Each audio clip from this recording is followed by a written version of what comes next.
All right, everybody. It's a broadcast of the Every Star Network, sponsored by the E Nation. I am the Black Knight, and this is Gangsta Talk. We got a hot one tonight.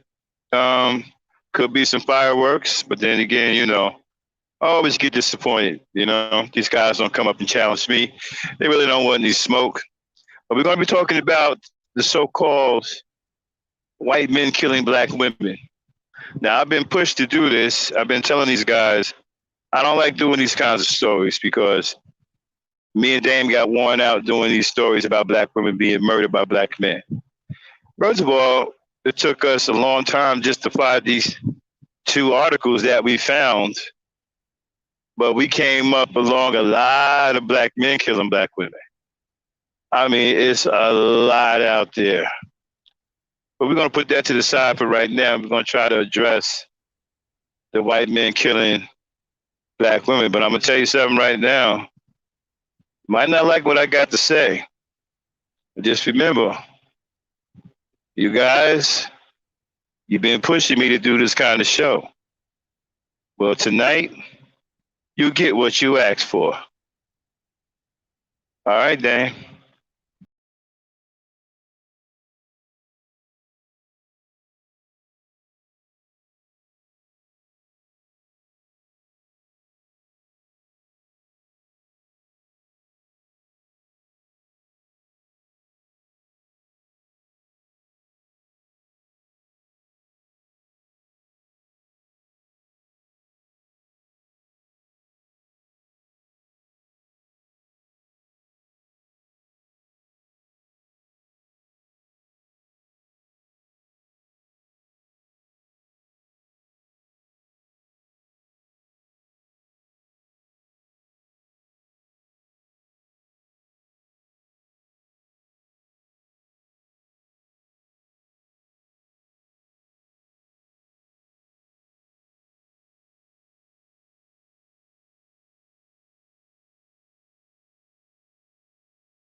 All right, everyone. All right, thanks for being patient and waiting and are coming in. Well, we got our strong peoples tonight. Of course, we got Truth is Yvette, Auntie, Charlene. I don't know if it's still here, but Rodney. All right. So, all right. So, been been harping about us doing these shows and stuff like that. That we took a break from it. and why and ask her why we don't do uh the white men, they killing our women too.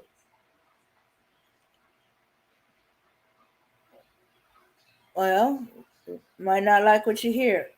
um Here we go.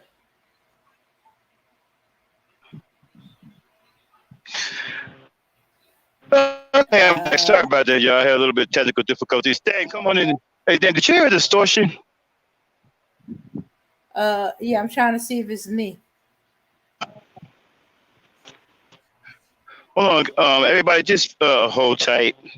One Hmm. second. I'll be right back. Oh, okay. Well, yeah, I came from a meeting and I was falling asleep. Didn't want happen on the show. Sorry about that. That was me. Hmm.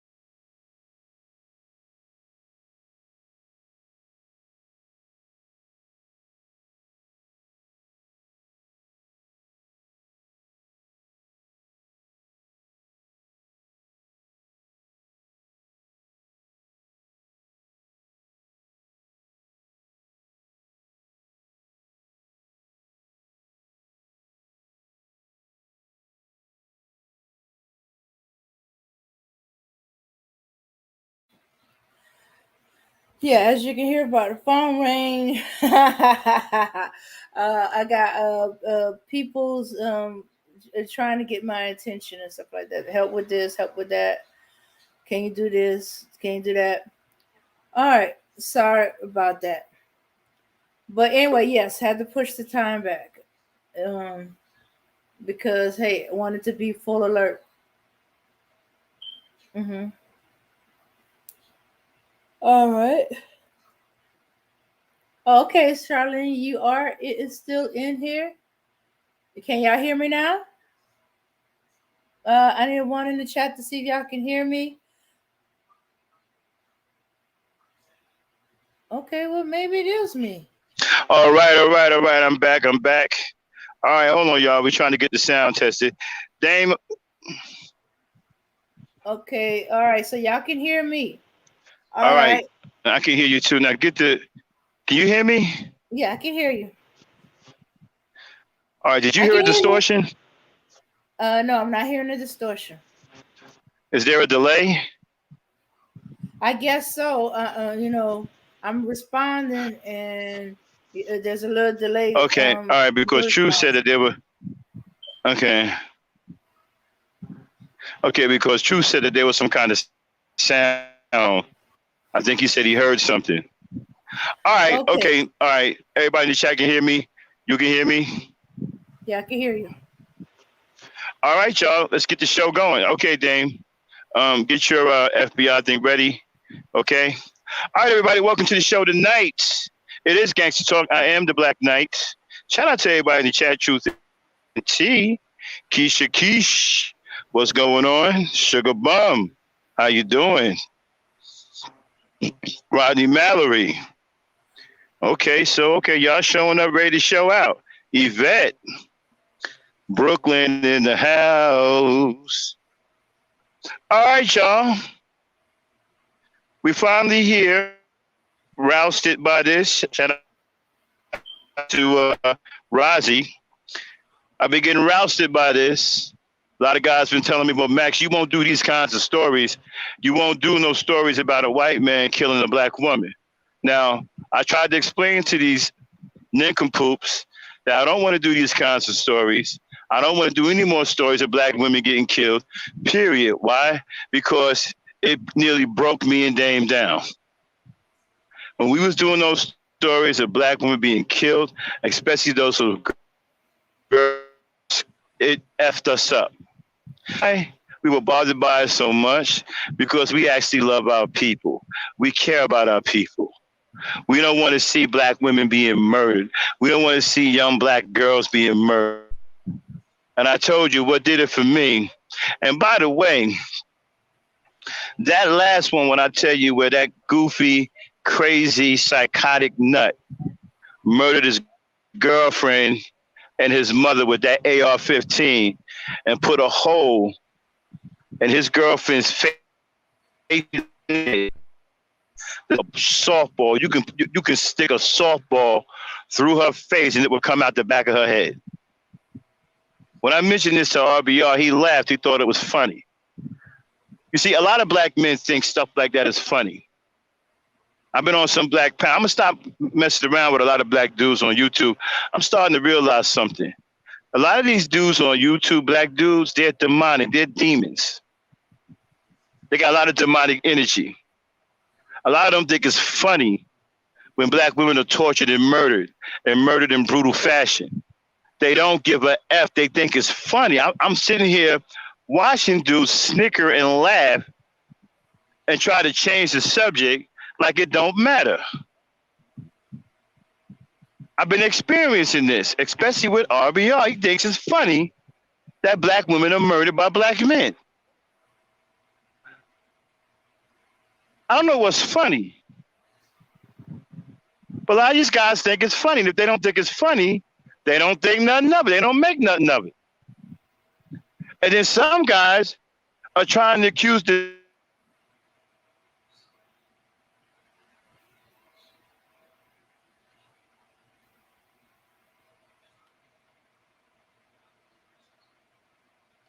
Okay. All right. All right. Okay. So we having some distortion, I guess. Just as to get to the good point, he we have distortion, interference.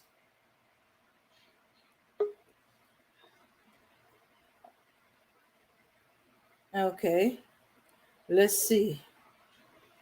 All right. Yeah, Rodney. You got a point there. It's only 1 to 2% of black women that really deals with white men. So the ratio of white men killing black women is really not that high to have a conversation about, my opinion. Yeah, yeah. Well, I think that's why they keep wanting to, but they want to bring it up because, Okay. oh, that would Am I have back? to. Oh, okay. Yes, you're back. What happened? I lost my feed. Um, you dropped off. You started All getting right, hold it distorted. down. Let me move from this. All right, let me move. Okay. Hold it down. I'll be right back. Okay. All right. Um, yeah, so I think that they want to bring in that narrative because it's horrible that how many black men are killing black women, and it's hard to take. It's horrible, even for these people that want to insist that no, they making it up, they hate black men and stuff like that, or they want to somehow make it that when it comes down to swirling, um, um, black women are the super swirlers or the super divesting. Yeah, but everybody knows, including the divested, there's not a high percentage of black women that swirl, that go to the other side, that or even find white men attractive. Most of us, part of the reason is we not attracted to them. Let's see. Well, let's see what else. No, no, he didn't say he lost his teeth.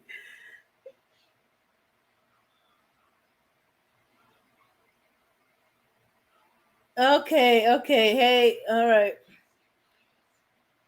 Yeah, yeah, we do know that more black men, but you know how it is. You got to distract. No, no, no. White women. I mean, sorry, black women. Um, large divestors, and then they get killed. They should be divested. They should stick with black men. Yeah. Yeah. So that is an unusual. I remember the first one. Well, no. The first one I ever saw, I was about 21, and he was so disgusted with his family. You can say he left the community. He went fully. Well, as far as I can tell, he went fully into the black community, live in the black community, raise his children as black. Let me see. He kind of washed his hands of his family. They couldn't accept. But anyway, I'm getting sidetracked. But that, yeah, it's very rare. And then it took a whole nother 20 years before I saw another one. So you see how long it take the gap it had to take. I saw one when I was 20. The first one I saw was when I was 21. I mean, yeah. No, about 21, 22. 20 years later, I saw another black young woman, white man. But I can tell you almost every year where I saw a black man with a white woman. Every year. She was not even every year. Almost every month. Every time I turn around. And then for the last I guess 5 or 10 years, I started noticing these black kids being raised by white family members, or with, white grandmas with black kids. I was like, what? You see them dating and hooking up, but you don't normally. Okay, I'm I didn't back. know kids. Hello. I'm Hey. back. I'm back. I'm back. All right. Okay, now how is that? Am I boy again? You fine. No Borgen, no Am I distortion. boy again? No Borgen. Can you hear me? All right, all right. Am I coming in clear, y'all? You're coming in clear. Okay, all right. So let's officially start the show. Okay, All right. everybody. Hey, Dan, get your FBI thing going on. Shout out to everybody in the chat. JB Gunner, what's going on? Ben Garcia, what's happening?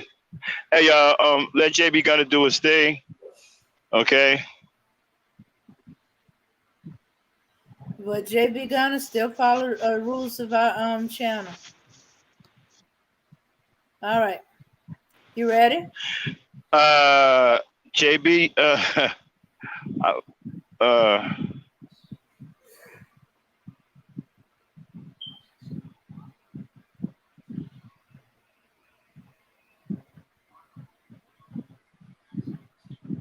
Oh, that's a shame. Usually you be the number one target. You did that. All right, y'all. Okay. All right. Anyway, okay. So let's get the show going. All right. And so listen. Now, you guys been on me for about 2 weeks, some longer than that, to do these kinds of shows. I told you I didn't want to do these shows. Y'all wouldn't leave me alone. Okay? I tried to tell you why. Dang. What are you doing? Dang. Yes, can you hear me now? Yeah, can you go on mute, please? All right. All right. You guys been on me for two weeks, some longer than that. I tried to tell you I didn't want to do these kinds of shows, and I told you why. Me and Dan got worn out doing these kinds of shows of black women getting killed, especially young black girls. And I told you the last one that did it for both of us was the crazy black dude that killed his girlfriend and his mother with the AR-15, and he blew a hole in her face and head of the girlfriend the size of a softball. You could stick a softball through the front of her face and it would come out the back of her skull. That's how big that hole was in her face. And that tore me and Dame apart. We couldn't even show the video. So at that point we stopped. Now, I've been getting all this flack. Well, Max, you won't do videos about white men killing black women, right? But there's a reason. See, I'm gonna do it because y'all been asking for this. So tonight you're gonna get what you've been asking for. But you see, here's a caveat to it. You ain't gonna like it because quiet is kept. I'm gonna blame everything on you, and I'm gonna be right about it. Okay, hold on 1 second. I'll be right back.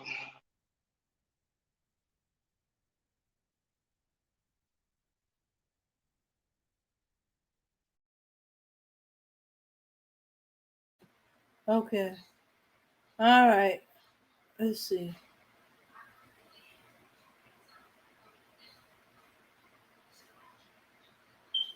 Okay. Yeah.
Okay.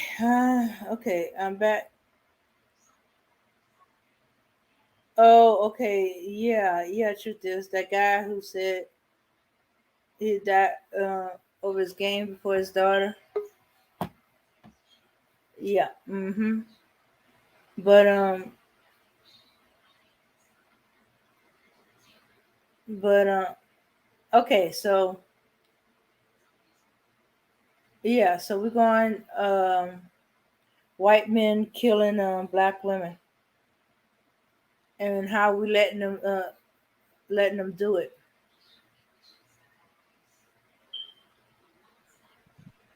Uh-huh. All right, I'm back. Please, Okay. no more interruptions, okay? Go on mute, please. Sorry about that, y'all. Just had a couple of issues getting the show started. All right, and so people been after me about doing this concert show, okay? And you're gonna get what you asked for tonight, okay? Now, me and Dan, we looked. First of all, it was difficult to even find what you want me to do the show on. We only found two articles so far, okay? Now, if any of you in the chat have an article or video, just put it in the chat and me and Dan will play it and we will talk about it in real time. But we couldn't find hardly anything. But I'll tell you what we did find though. We found tons and tons and tons of articles and videos and recent ones of black men killing black women. I mean, we couldn't get out of the way of them. They were everywhere. We're looking for white men killing black women. We keep coming up with black men killing black women. But we did manage to get two. Okay? And we're going to get it started right now. Dame, do your FBI thing. Okay. We're going to get it started. All right. Let's cover our bases with the Fair Use Act. This channel may contain content not authorized for use by its owner. However, according to Section 107 of the Copyright Act of the United States, the fair use of copyrighted work for purposes such as criticism, definitely comment, assuredly news reporting, only for those who don't know, teaching. We're going to learn something new today. Scholarship or research is not an infringement of copyright. Okay. Get the first video queued up before. Okay. Now, before we play this video, let me say this. Now, you guys saw the title: "Why are Black Men Letting White Men Kill Black Women?" Yeah, I said it. And I'm gonna drop the link. If anybody bold enough to come up here and step to me about it, you can do it. You understand what I'm saying? But I said it. Why are Black men letting white men kill Black women? Why are Black men killing Black women? Why are Black men letting any other race of man kill Black women? You see, because the responsibility is on us. Now, I know a lot of you sorry ass Negroes, you weak, coward ass Negroes, you don't seem to think so, right? Guys like Kendall, who's a sorry excuse for a Black man, don't seem to think that it's not his responsibility to protect his natural woman. Many of you are like that, right? As a matter of fact, a lot of y'all think it's funny when Black women are murdered. I experienced that today. A lot of laughter going on. You guys snickering about, thinking it's funny when Black women get murdered. I don't want to hear this shit about, well, you only talking about Black women, because Black women need to be protected. Black men should be protecting themselves. You guys should be sitting out here crying like babies. Ain't nobody protecting me. You're supposed to be able to protect yourself. Instead of sitting in my chat whining about nobody's protecting you. You are supposed to be the protector. If you can't protect yourself, then check out of the man business. Get out of the man business. It's not for you. You feel me? If you can't protect yourself as a man, then get out of the man business. It ain't for you. There's other businesses you can check into: homo business, sissy business, effeminate business. Those are plenty of businesses that got room for cowards. You understand what I'm saying? All right, Dame, load up the video. All right. Here's the first video. All right, now, apparently this woman here was found dead. There's a mystery. Some people say there's some racism involved because the white man who found her wasn't questioned. Okay? We still don't know if he murdered her or not, but this is the closest thing we can find so far. Go ahead, play it. Now to an I-Team exclusive. There are new questions about the police investigation into the dating app death of a young woman, Lauren Smith Fields, in Bridgeport, Connecticut. Investigative reporter Sarah Wallace delves into that mystery. They wanted us to forget about our daughter, their sister, our loved one. They thought they was gonna just throw her away like she was garbage. Amid this family's anguish are emotions of outrage and disgust at how the Bridgeport Police Department has investigated the mysterious death of 23-year-old Lauren Okay, Smith stop Fields. it, Dane. It was kid. Am I boyging? I heard some wind blowing, but I'm saying no, you're not Borgin. that video is boyging to me. Okay. All right. Is it boyging to y'all? No. But I'm not boyging, right? No. All right, play it.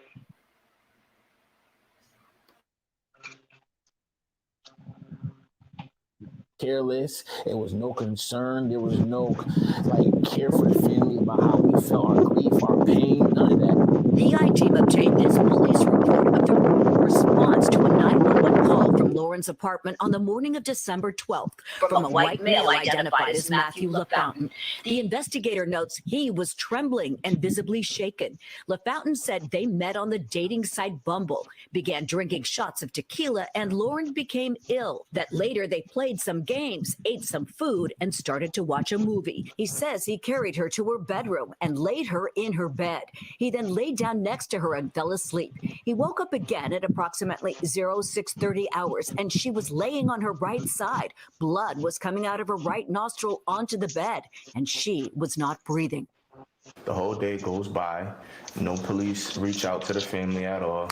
Her close-knit family says they went to the apartment the next day after frantically calling and texting Lauren and were referred to a Detective Cronin. They didn't even contact us. They didn't let us know anything. It's like crazy. And I'm asking what's going on. He said she met some guy on Bumble. And I'm asking about the guy. He was like, oh, he sounds like a really nice guy. He sounds like a really good guy. And he was like, I'll call you back, and just hung up in my face. They say the detective promised to come by the apartment.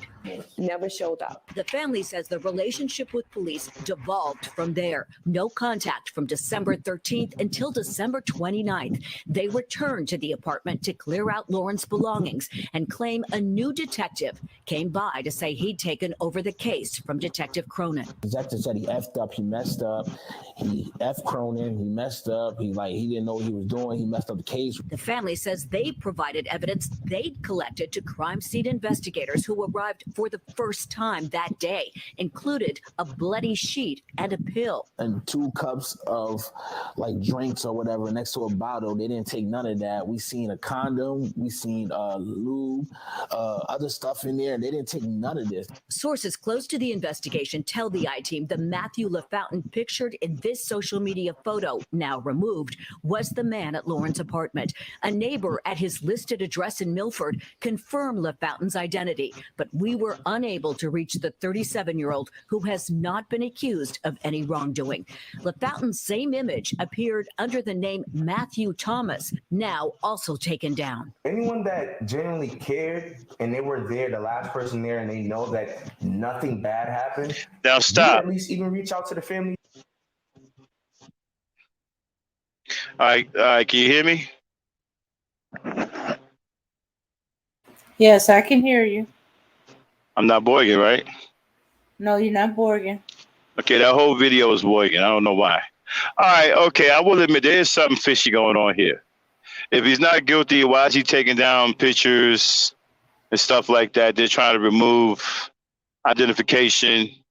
That's kind of weird to me if he has something to hide. And then it probably looks like something happened when they were getting drunk. Okay, probably slipped her a pill or something. I'm not sure. Okay, until they do more investigation. Now, Red Pillars and other people were saying she was swirling and she got what she deserved, right? If White Zaddy did it, we don't know if he did it. There's a possibility he did it. There is something fishy here. Okay, with all of a sudden his likeness is being removed everywhere. That is a little bit suspicious. But anyhow, they blamed her for being with White Zaddy, called her a swirler, and all kinds of other things. Here's the deal, right? As Black men, our protection of our Black women doesn't stop because she's swirling or she's dating outside of her race. You see, because other races of men, they don't care who their women are sleeping with. They protect their women regardless. For some reason, Black men think they're special. You know why? Because we got too many cowards among us. All of these excuses. Well, she's swirling and she's doing this, you know what I mean? All these excuses not to protect your women. You're supposed to protect your woman regardless of the fact. If you're Black. A Chinese man is going to protect a Chinese woman. He don't care if you are married to her or not. A white man is going to protect a white woman. He don't care if you're married to her or not. Other races of men are going to protect their women.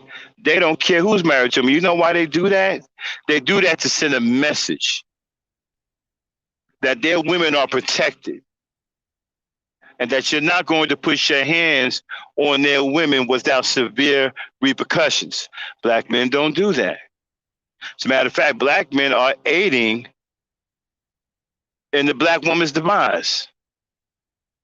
And so other races of men see you harming your women, doing these kinds of things to your women, and that you won't protect your women, so they don't have any fear of any kind of repercussions from you. So as far as they're concerned, you gave them the attaboy and the green light to do whatever they want to do to your woman that's abusive and deadly. You gave them a green light. You know why? Because you're out here abusing black women. You're out here killing black women. Other races of men see that. They say that you don't care about your women, so they don't fear nothing from you. And then when they do kill your women, right, all you do is cry about it like little girls. I don't hear none of y'all manning up talking about let's go do something about it. Okay? You get little sissy ass punks like Kendall in here bitching and moaning and complaining and making excuses, bringing up slavery, stupid shit like that. Anything to hide your cowardice. Now, I hope you're not upset. You wanted this. I tried to stop you, but y'all kept pushing me. Now it's on and popping. See, you weren't such a damn coward. The white woman wouldn't be, the black woman wouldn't be in this kind of danger. Now, I'm not saying that she wouldn't be in any danger at all. There's danger everywhere. But she wouldn't be in this kind of damn danger. I mean, she's in a kind of danger right now that she can't even walk around by herself any damn where. Even if she's with somebody. Because you Negroes are such cowards and pussies, nobody fears you. And you're such a disgrace in the way you treat your woman, nobody fears you. As a matter of fact, they may smoke you right along with her. You understand? So why aren't you protecting your women? Why are you allowing other races of men to kill your women? Now, I know what some of you are going to say, right? Well, Max, what about when black men swirl or, whatever? What about it? See, let me tell you something. When it comes down to the woman, there's a different set of rules. You know why? Because they're nurturers. They bear children. They nest in environments.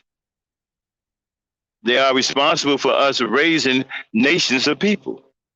So they have a different set of rules that we play by. You coward ass niggas, you need to fend for yourself.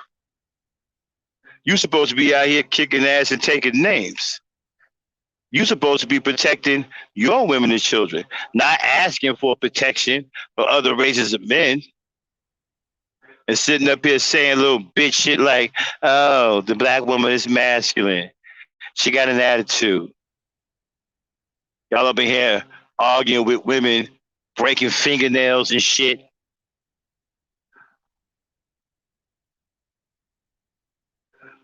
So, why are you, black men, let me ask you this question. Why are you letting other races of men kill your women? Why are you killing your women? And I don't want to hear shit about, well, all you do is talk about bad stuff about black men. Well, why don't you tell black men to stop doing bad stuff? Instead of coming in here at me, why don't you go out and tell black men not to kill their girlfriends and their mothers, and their girlfriends' mothers with AR-15s? And then after they did it, say like, subscribe, and share the video. Why don't you tell black men to stop doing it? But you coming over here, y'all like I'm public and even know I ain't killed no black woman. I ain't killed no black child. What you mad at me for? Y'all got all this super smoke for me, but you ain't got no smoke for white men or even these crazy black dudes that are murdering your women and children. Our women and children. Y'all come in here like I'm public enemy number one. What did you do to prevent the murder of Breonna Taylor? What did you do to prevent the murder of Sandra Bland? What did you do to prevent the murder of Corrine Gaines? What did you do to prevent the murder of Kaya Bryant? And Kaya Bryant was a classic. The father was an absolute Piece of shit. Let his daughter get murdered by a racist cop. Does that count? The cop was white.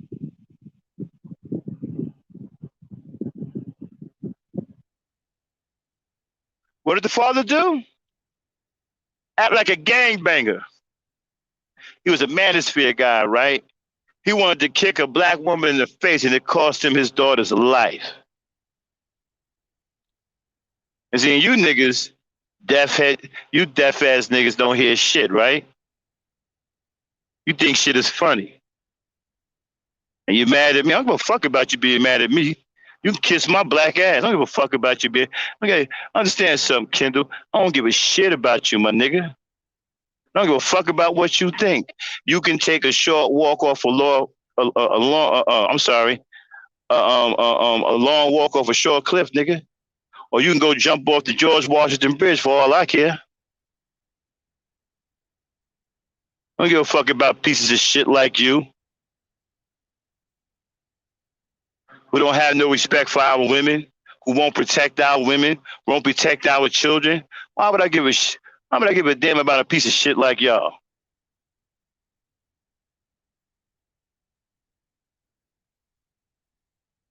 You niggas, as a matter of fact, you niggas are part of the problem. Y'all up here laughing and shit, thinking it's funny. A lot of you thought Ma'Khia Bryant was funny. I sat and watched a lot of you laugh at that young girl getting shot to death, while her father behaved like a gangbanger rather than a father. While he behaved like a manosphere dude rather than a real father. See, it's your fault that the black woman is in the danger that she's in right now. She doesn't have a hedge of protection around her anymore. She used to have that, but she don't have it anymore because you niggas are paper mache, you weak, you sissies. All you niggas do now is sit up in salons and get your hair and nails done like women.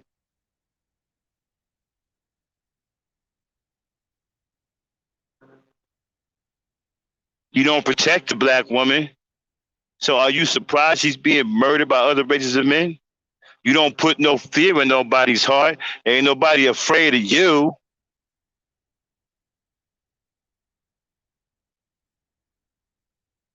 Play it, Dane.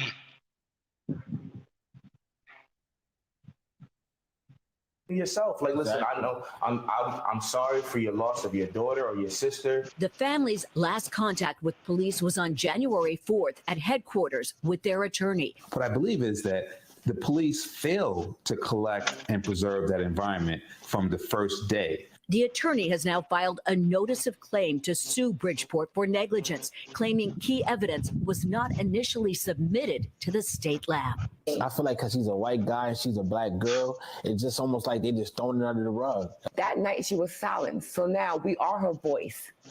But we're here and we're fighting for her. The Bridgeport Police Department did not respond to repeated messages we left about the case, but in previous statements, they've said the investigation is open and active, and that detectives are waiting for a final report from the medical examiner on the cause and manner of death. Sarah Wallace, News 4 New York. Also, we just received a statement from the dating site Bumble that Sarah mentioned. A spokesperson says, "We are deeply saddened by news of Lauren Smith Fields' death and have reached out directly to the family to offer support. We have been in contact with law enforcement, but they have not yet requested any information."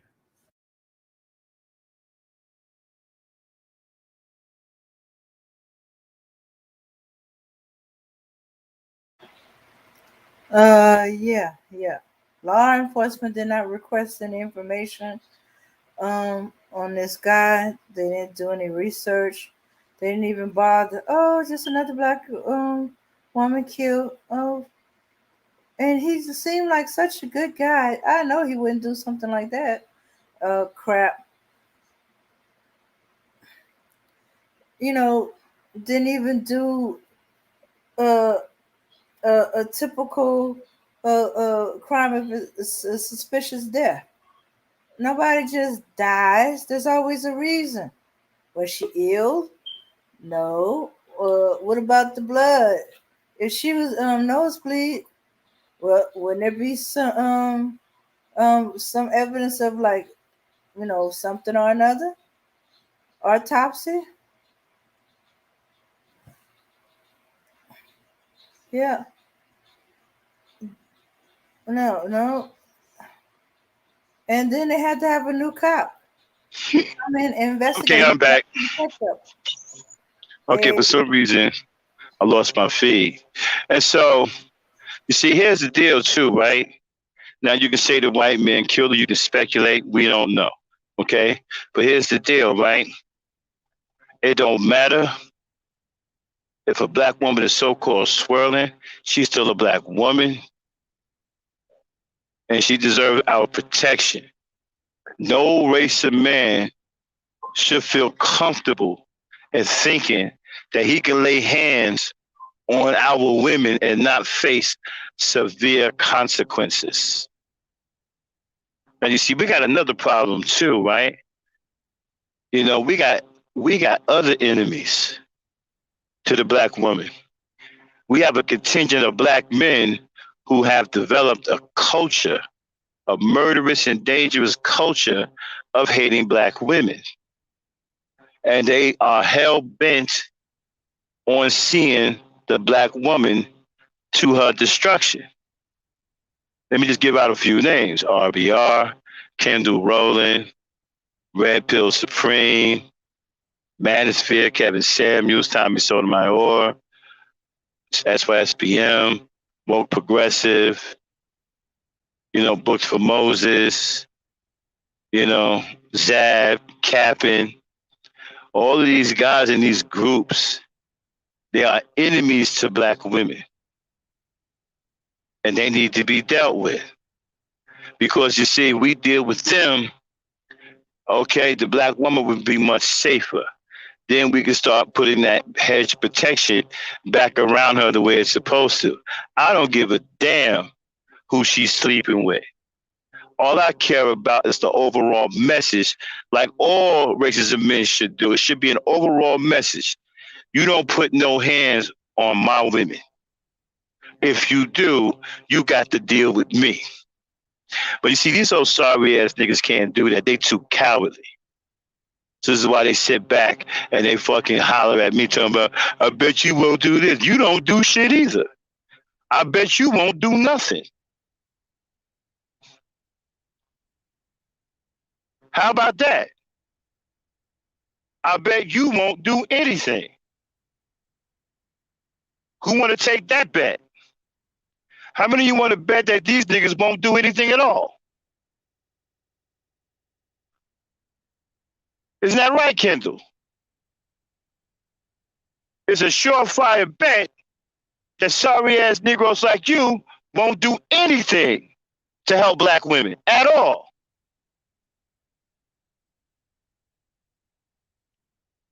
And so my thing is, this is our fault as black men.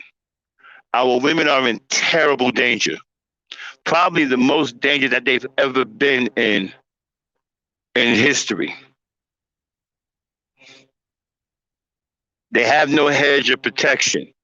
There's not an environment that provides maximum protection anymore. Too many of the black men have become cowardly, useless, worthless, shiftless, effeminate, sorry-ass Negroes who have reduced themselves to cackling male hens on YouTube.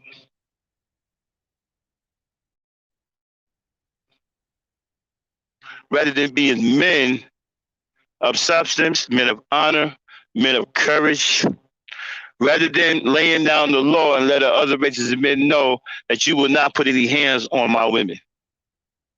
I don't give a damn who she's sleeping with. You better not lay a hand on her. Like I said, Mei Ling dates outside her race too. But go put your hands on her and watch what that Chinese man do to you. He'll turn into Goku on your ass. and hit your ass with a Kamehameha wave. You don't want to hear shit. See, only the black man got a problem. Or you sorry ass niggas come up here and all y'all do is make excuses. And you wonder why you're not being taken seriously and why nobody respects you. I was on a panel today, earlier today.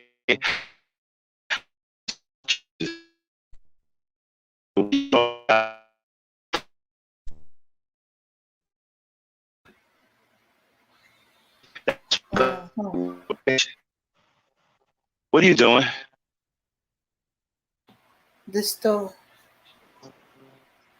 Huh? Distortion. I'm still boyging? You cleared up for right now. Hello? No, you're not still boyging.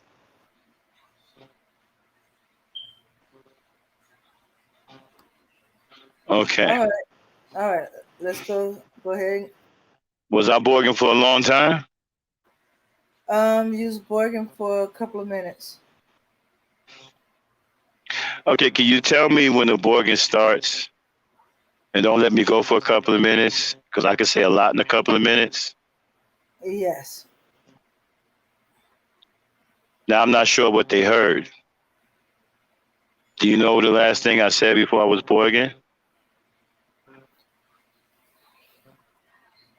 You were saying that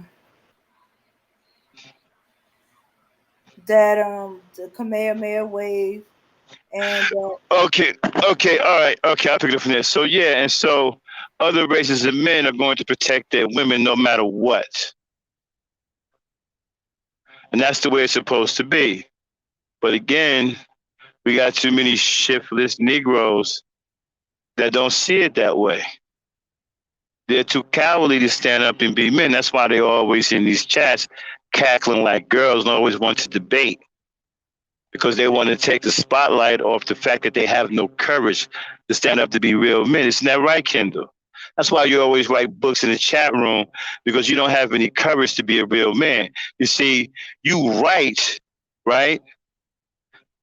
You write to keep from saying things out of your mouth to other men because you are afraid to stand up to a real man.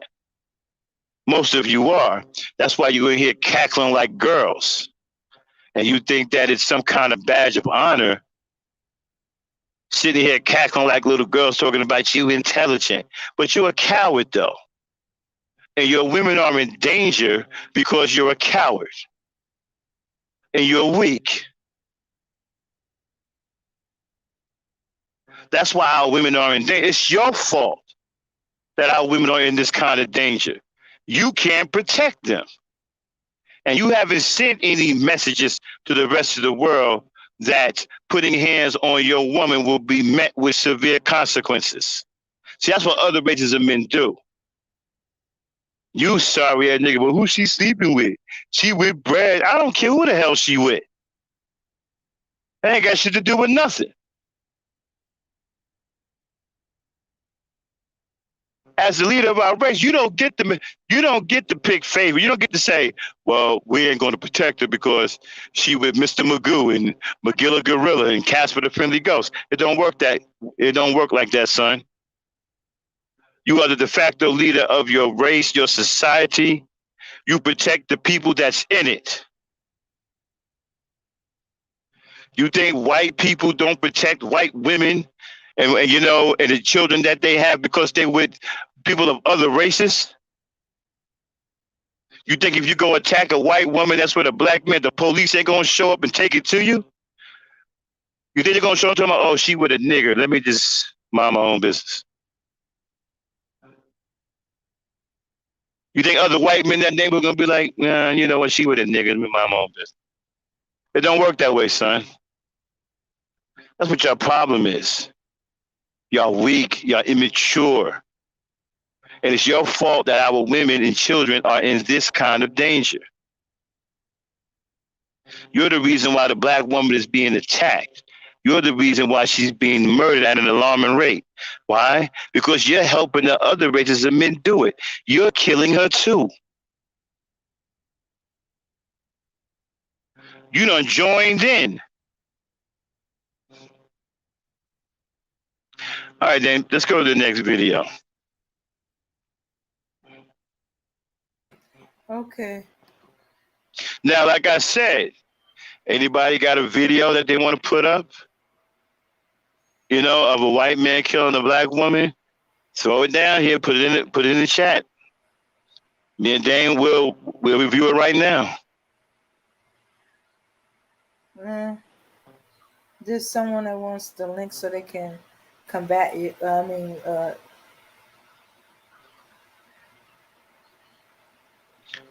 Okay, here we go. You ready? Uh-huh. The growing outrage in Texas tonight. A woman hold on, stop. In her own Hey, home. Truth. Hold on, stop. Hey, Truth. Pull the trigger on Randy SoCal. All right? Because he ain't here for some stupid ass reason. Okay? He ain't here to disrespect black women. He ain't here to talk about nothing. All right? So pull the trigger on him. Get him up out of here. All right? Okay, play it.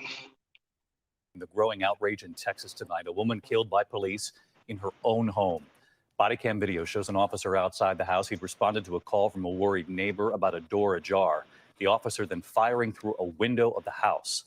The officer resigning today, the family accusing him of murder, and ABC's Marcus Moore talked with the family. Tonight, authorities say the officer at the center of this fatal weekend encounter, where an innocent woman was killed inside her own home, Put your hands up, show me your hands. is not cooperating with their investigation. The Fort Worth police chief saying after reviewing the video, he would have fired Officer Aaron Dean, but he quit first. Had the officer not resigned, I would have fired him for violations of several policies, including our use of force policy, our de-escalation policy, and unprofessional conduct. Family members say 28-year-old Tatiana Jefferson was playing video games with her 8-year-old nephew early Saturday morning and had left the front door open to capture some of the breeze. That open door getting the attention of a neighbor who called the department's non-emergency line. The front doors have been open since 10 o'clock.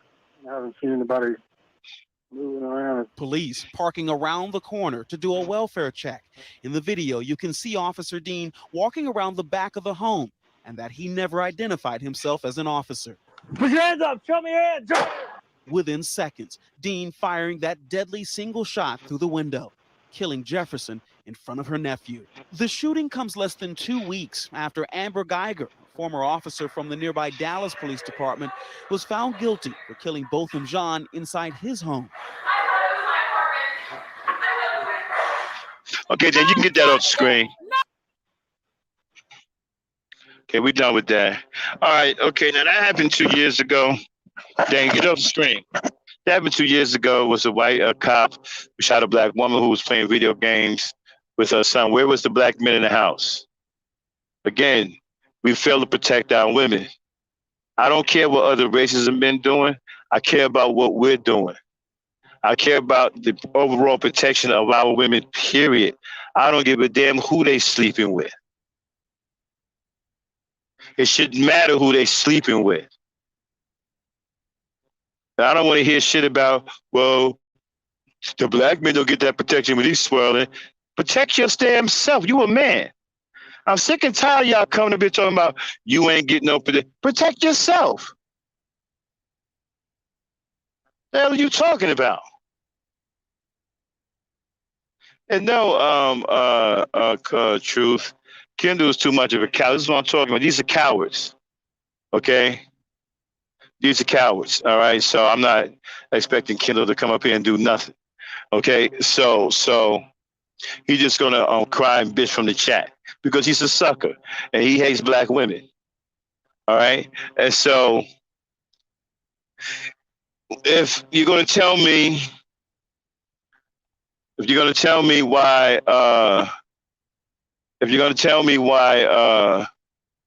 white men are killing black women, I'm going to say to you, why are you letting white men kill black women? Why aren't you protecting your women? Why haven't you sent the message to the white man loud and clear that putting his hands on your woman will be met with grave consequences? What? You're afraid of him? You scared of him? Why haven't you sent that message to all races of men? You see, when I was growing up, we fought in the street with our hands. We call it shooting a fair one. Okay? And let me tell you something, man. I ran with some cats who hit hard as hell, bro. I'm talking about cats that'll break your ribs with one shot. There's a dude named Jimmy Baxter I rode with that hit so goddamn hard, man, he'll kill you. All right? So I ran with some tough dudes. So when you fought in the street, if you fought your hardest and gave it your best shot, even if you got beat, you got respect. And the guy who beat you, he would give you his respect. So you don't get no respect when you don't fight back. So let's say you went up to the white man, you stepped to him, you took a few casualties, there were some bodies on both sides. He can respect you fighting back like a man. But see, now he ain't got no respect for you because you won't fight at all. As a matter of fact, you up under him trying to get protection, trying to get shelter, trying to get work, when you should be a man out here doing all these things yourself. See, he can protect his women. You can't protect yours. See, all these other races of men can protect their women, but you can't protect yours. You understand? You can't protect yours. So don't come at me talking about what about what white men are doing? What about what black men are doing? Why are black men killing black women? How come y'all won't answer that? Every time we ask y'all this question, y'all come back with some BS. Well, you know what? In every race, man, you know, they kill each other. Y'all do everything but answer the damn question. What are black men doing killing and murdering black? Don't tell me about some other race of man. Why are you killing your women and children?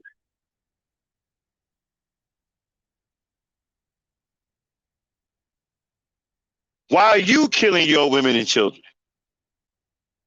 When are you going to answer that question? All right, Dan, drop the link. Let's get it on.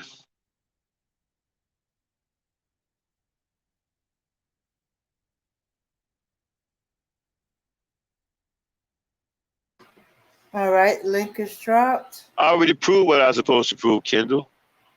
And you helping me do it. You going to be man enough to come up here tonight? How about you be man enough to come up here and hit that link? If not, shut up. Shut up or get out. All right, you ready for Fucking punk. You ready for JB? Throw him up. Bring him on up. All right. Who else is on there? What's up, Max?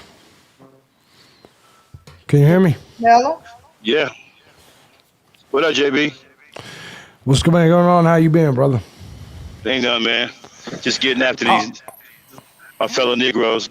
Go ahead. I wanted to correct you on a couple things, right? There's this belief that you have that white men and all of the races will defend our women regardless of who they fuck. That's wrong. There's two things that a white man will disown a white woman for, or a white person for. Number one, being gay. Number two, sleeping with Tyrone.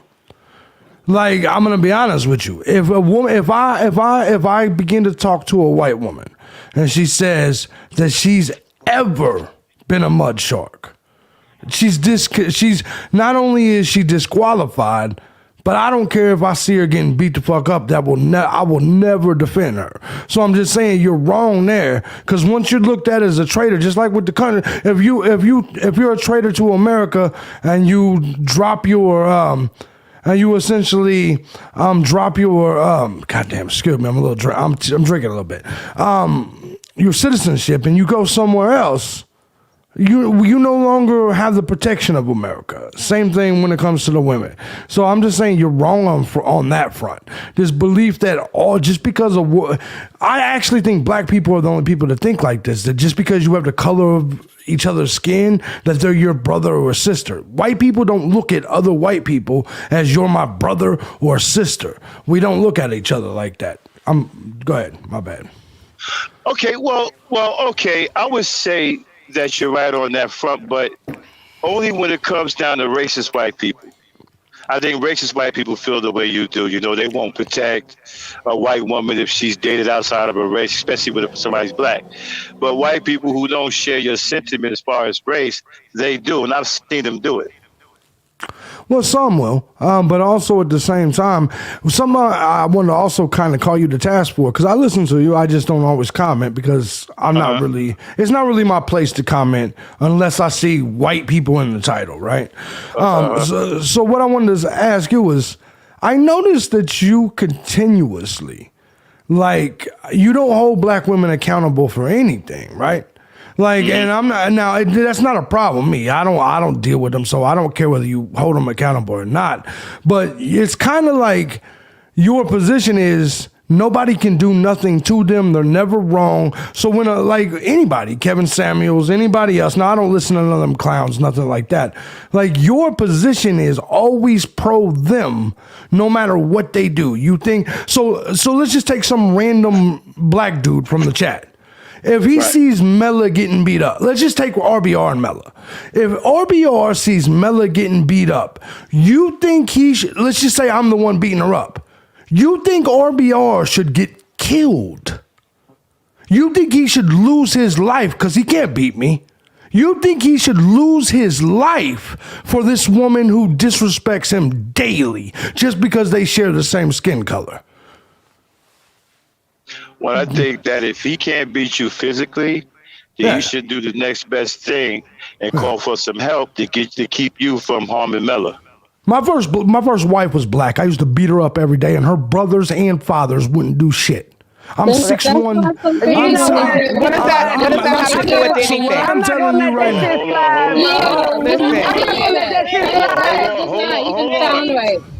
Hold on. Let him go. So what I'm saying to you is your entire stream, the premise is black men need to stop letting white men do this. What are you going to do? That's the question. Because I've got countless examples of not only did you not do nothing, but you couldn't do nothing. What would you honestly, do? Hi everybody. Hi. What is so JB Gunner, what is your purpose? What is your purpose? You should have. Hey, hold on.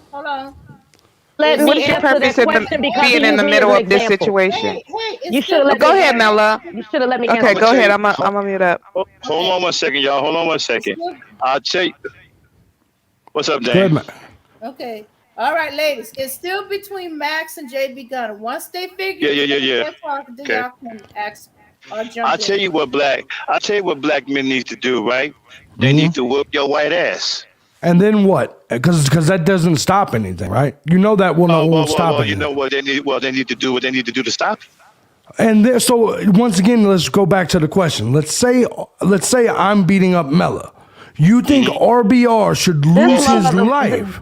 Okay. I'm using RBR should do right. RBR should do what a black man is supposed to do, just protect the black woman. Okay, so RBR, who has a wife at home, kids, whatever. Are you serious? You think RBR should lose his life to defend someone else? Even just because they have the same. Mella, just hold it. Mella, just hold it. You listen. We all want to dig in this white boy's ass. Just hold. But none of you are physically capable. You know he's drunk. None of you are physically capable. Hold on one second. So he doesn't have to. Let me ask you. He doesn't have to lose his life. Okay, if he's too old to grapple with you or whatever.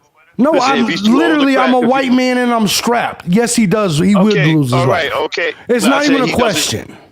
I said he doesn't have to. Well, sure he does. If I'm beating someone up and someone else gets involved, Then he at doesn't that have, point, it's 2-on-1, and I live in a stand your ground state.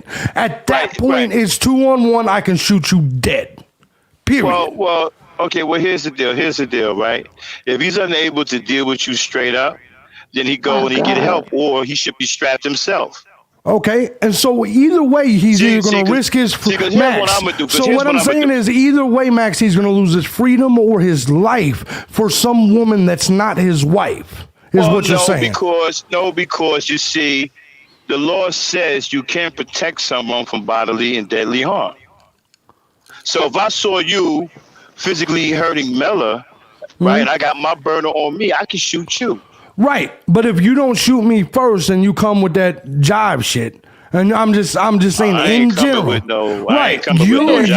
You may not, but let's be honest. Your entire stream is about black men not protecting them. The majority of them, white people can't stand black people, but always in black the business. Majority that has nothing to do with what we're saying. It's hilarious. Hold on, white. Nah, you're a hypocrite. I just want to let you know that. Hold on, lady. All I'm saying is, at the end of the day, what is your belief that they should do about it? You believe that they should kill us? You believe they should beat us up? Well, your belief is that they should defend people just because of. And the only reason I'm even here is because your statement was other races do the same thing. That's completely wrong. I'm not going to risk my family or my home over some mud shark getting beat up by Tyrone. It would never happen ever in life. That's a ridiculous statement. Okay, you probably won't, but you're a racist. Most white people wouldn't give up their family. Can I say something? Because I just want to say one thing, because and this is when he first came on, this is a thing. See, when we're talking, I think people miss the nuance of the actual goddamn conversation. We're not talking about what individual degenerate fucktoids are going to do or not going to do, okay? We're not talking about people like you and what you're going to do or not going to do. Because you believe everybody else, you believe everybody else would do the opposite. What we're talking about, at least what I'm talking about, is a collective of a system that is set up to protect white women. That is why the system was set up in the first fucking place, to protect the virtue of white women. So your monkey ass probably wouldn't do it, but she sure can call slave patrol. Exactly. And slave patrol will wrap that Negro up, and you know it. So let's not play these little games. When was white women part of the conversation at all? Your statement was white men would not sit around and let that happen to the white woman. Individually, see, then this is where you kind of put a wrench in the game. Individually, we would. As much as I despise Verbal Assassin, she's right when she's talking about collectively and systemically. Systemically, she's right, because systemically we have power that you will never have. So she's right. But individually, whether it's me, who Verbal Assassin doesn't like, or the Brad that Verbal Assassin does like, either way, neither one of us would risk our riches, our treasure, in our home, in our family to defend some mud shark. And if Verbal Assassin is honest with you, she will tell you that, but that's not what she's doing. She's saying systemically that the white women would be protective. Well, see, we have to go there, because you are talking about a microcosm here. We're talking on a macro level. So yes, white people have set themselves up to be empowered, and I'm going to be real honest with you. I applaud it. That's what black folks should have done a long time ago. I'm still speaking. Thank you. I'm still speaking. All right. But you're not going to come up here. You're not going to listen. Excuse me. Whatever, bitch. That's why they don't protect you. Well, your mama's a bitch. Come on, y'all. Come on. You disrespectful, okay? Because he's stupid, and I'm smarter than him, and he can't handle it. I'm sorry, he broke the rule. Yeah, no, let me let you know, he's a hypocrite. How you gonna come up here and talk about you used to date a black woman and beat her up, and then talk about you will not defend a white woman if she dated a black man? What kind of, you don't come up here and say some shit like that. Well, the thing about it is he probably would because he's a racist. But collectively, they do protect white women. They all races of men collectively protect their women. I couldn't go to Japan and just start beating up a Japanese girl.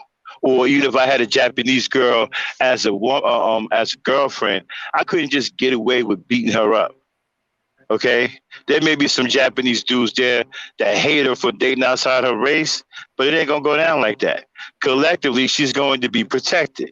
And that's the problem with black men. Collectively, we don't protect our women. We don't send a message to anybody saying that our women are off limits. You're not going to put hands on our women because there's going to be repercussions. We don't do that. And that's one of the biggest problems. That's why the black woman right now is in so much danger. You know, and especially with guys like that, you understand what I'm saying? He come up here thinking he's going to bully somebody. See, he's not going to bully me. I'm not afraid of him. You understand what I'm saying? See, dudes, this is the problem, man. Y'all scared of guys like that. That's part of the problem. How many of you would say to him what I just said about whooping his white ass? Kendall, would you say that to him? Because you're scared of him. Nah, Kendall was laughing. He was very highly pleased about what the white boy was saying. I saw him in the chat. Well, Kendall, he's not right. He's right about himself and guys that think like him racist. But collectively, he's wrong. Yeah. Now, if you don't believe me, why don't you go test the waters? That's That's the point I was making. Right. He Since was he's wrong. so right, go and test the waters and see what happens to your black ass. Okay? As a matter of fact, before they light your ass up, make sure you tell them that JB Gunner said, hey, wait a minute. You know, y'all not supposed to do anything if she's with a mud shark. Right. And see Well, if they he's don't just light as your ass up. degenerate. He's just as degenerate as the black men you're talking about. Like, seriously. Like, see, JB Gunner, really? Like, he can speak. I don't even think he can actually. They wouldn't even have him as a spokesman for white Yeah, I people. mean, you know, He is the trash that they hide. JB Gunner is the Right. trash that white folks don't acknowledge. Okay? Man, his word don't mean shit. Okay, and I've been around. I've traveled the countries. You're not just gonna go and put your hands on other races of women without severe consequences. The fact that you could come over here and other races of men come over here and do that to black women, and even when they do it to black women, who is coming to the black woman's rescue most of the time? The white man. You niggas won't even raise a goddamn hand to try to defend your own women. Y'all sitting up here calling them names, laughing at the fact that they done got murdered. That's why nobody respects you. I'm frozen. I'll be right back.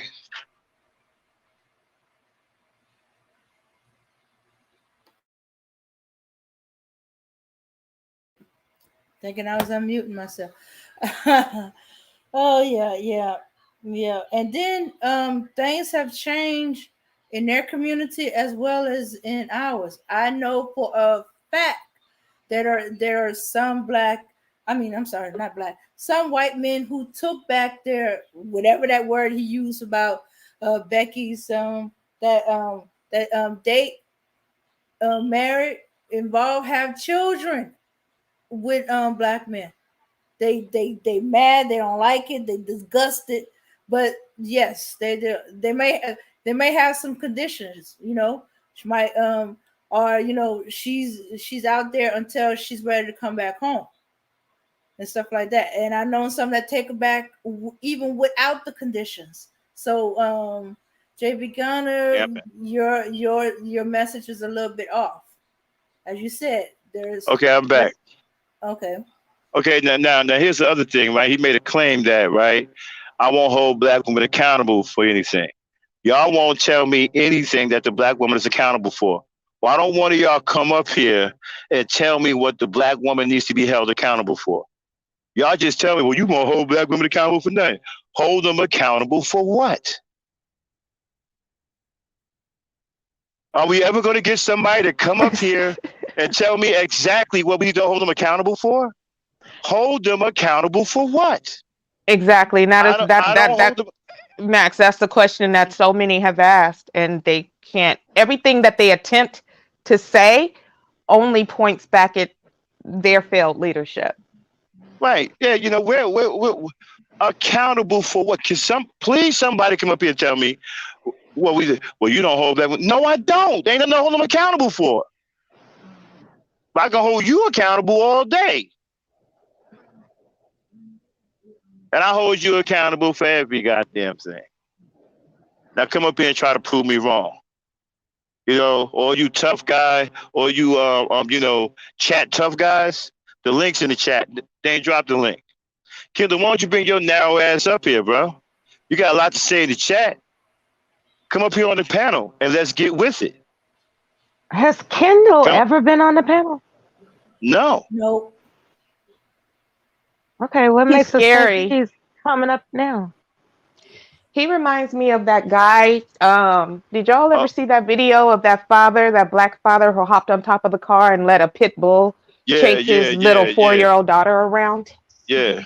Well, That's Kendall was red that was pill. disgusting. Kendall He's was, like, that was yeah. probably him. That was probably Kendall. Well, Kendall is red pill. He doesn't like black women either. He's a poser. Okay. But I'm right here, Kendall.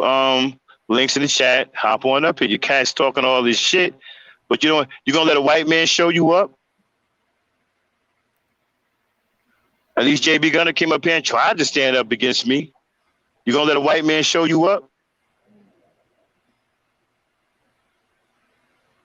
Well, actually, he was trying to stand up against me. He didn't have to use myself and RBR as an example. He actually didn't have to do that. He did that on purpose. And I was interested into probing as to why he felt that was such a significant example. Because I did ask him what he was doing here, right? Mel, hold on one second. All right, hold on one second. Let me get something straight, Kendall. As black men and the leaders of our people, right? We protect our people no matter what. I don't care who's swirling with what. That don't mean shit. If she's a black woman, she is under our protection. So, And that's the kind of mentality that you're supposed to have. You don't, as a leader, you don't get to play favorites. Do your job and protect your people. Your job as a black man is to protect your women and your children. Don't care nothing about them sleeping with who, what, whatever. Yeah, I might not like it, but I ain't gonna let him put his hands on her.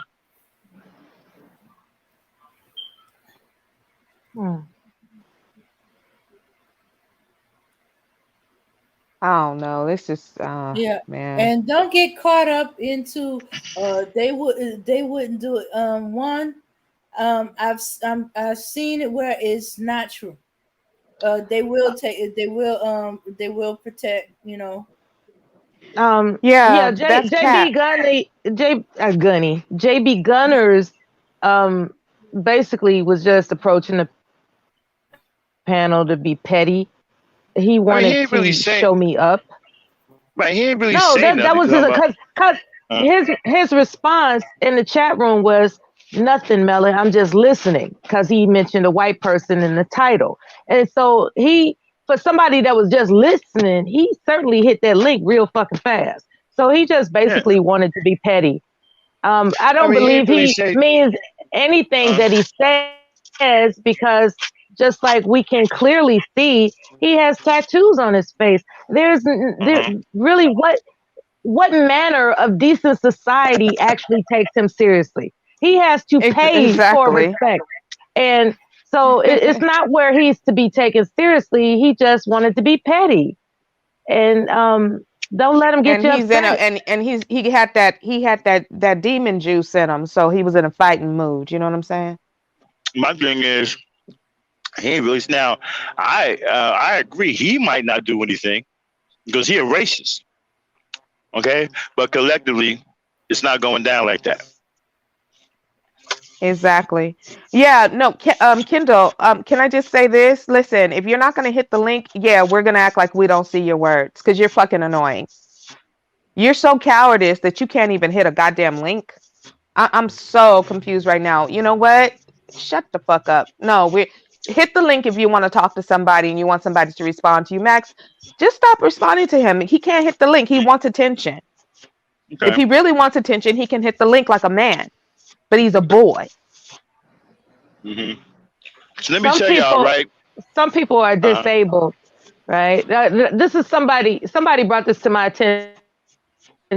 Did it ever occur to me that people that don't join panels actually have speech impediments and they type better than they talk? That never occurred to me.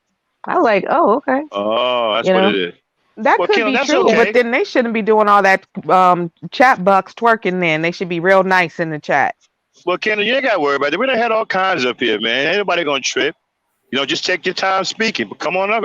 Bring your ass up here. That may or may not be true. It's just something that somebody brought to my attention because I Right. couldn't understand it. And I was told I'm thinking about it from my point of view because I'm healthy and strong and Right. articulate and all this good stuff. Big But Big there are J people Triple in this X does world. entire shows. Big J but what don't I'm give a saying- damn about hitting no link, and neither does Jalen, the Man of Storm.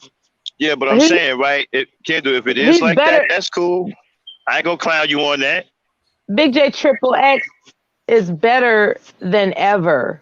I mean, and that's a testament of perseverance. So yeah, if Okay, anybody ladies, let me does ask have you a question. a speech impediment, Can did you just hear me one of talking? y'all... Oh, I'm sorry, go ahead. Was that me? No, okay. I think I got a delay. I'm going on mute. I want to ask y'all a question. What is it that y'all supposed to be held accountable for exactly? Because I don't know what they're talking about. Well, first I need to honestly know who don't. can hold me. First I need to know who can hold me accountable because I ain't got no husband. That too.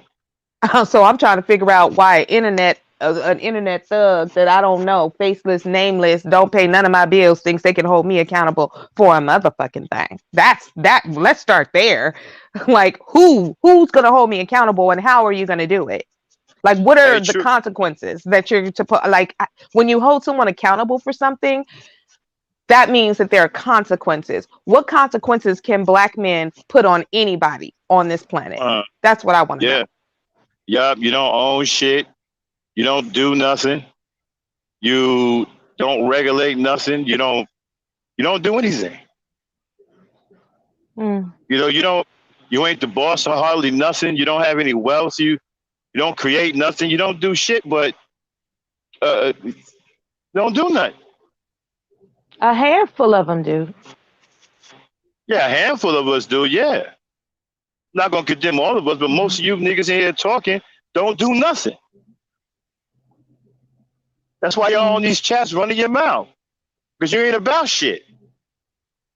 Talking about you want to hold them accountable for what?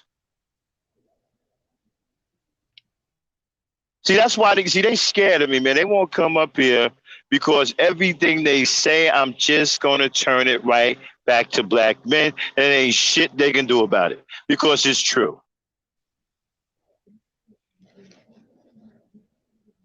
That's why y'all don't want none of that smoke. You don't heard me do that time and time again. You don't want no parts of it. Why do black men allow white men to hurt black women? Because they become this contingent of black men is the worst that ever came out of the sacred womb of a black woman. These dudes are weak as I don't know what I mean. They are weak. And they are bony, frail built in stature. They spooky. Okay. Where did they get that from?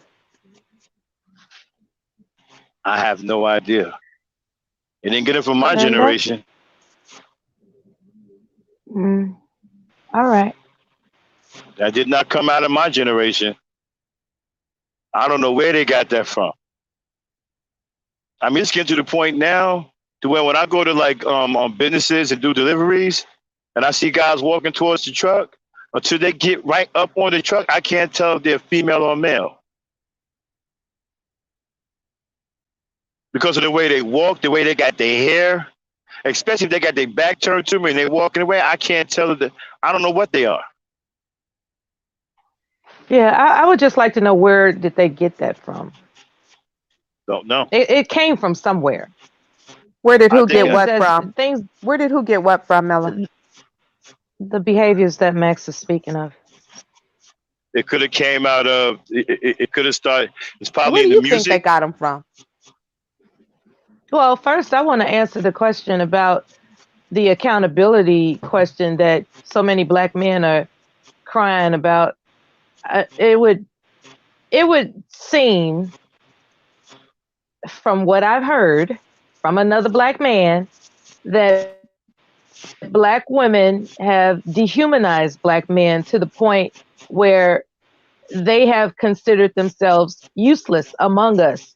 So why should they behave in a manner that is noble if we as black women, and I'm talking about collectively, not those of us who actually love them and respect them, but those of us who love them and respect them, oftentimes we're not calling them weak. We're not calling them all types of things that dehumanize them, right? We're not saying, we're not asserting how they, you know, populate the prison numbers and all this other kind of stuff. We're not saying that. What we're saying to men that we love, we speak life and Oh advancement my and Jesus encouragement. God. Jesus And God. the complaint Help me. that black women aren't being held accountable, I think the mystery behind that is that, from what I've been told, is that this so-called Hey attitude, Taylor. this so-called attitude that black men accuse women having, that's how the argument started for me. And I said, what attitude? What are you talking about? And he told me specifically, you all dehumanize us. That was his response. And he went further into it and gave examples about how black women just don't take black men seriously enough to ever consider them useful in I'm their about lives. to, my whole And fucking top of my head is about to pop off. I just had to say that. Continue. I'm finished. Okay. So let's talk about the collective of black women. The collective of black women worship black men, not the other way around. The collective of black women are quote unquote ride or die. They say that they're going to ride until the wheels fall off. And when the wheels fall off, they're riding on the rims.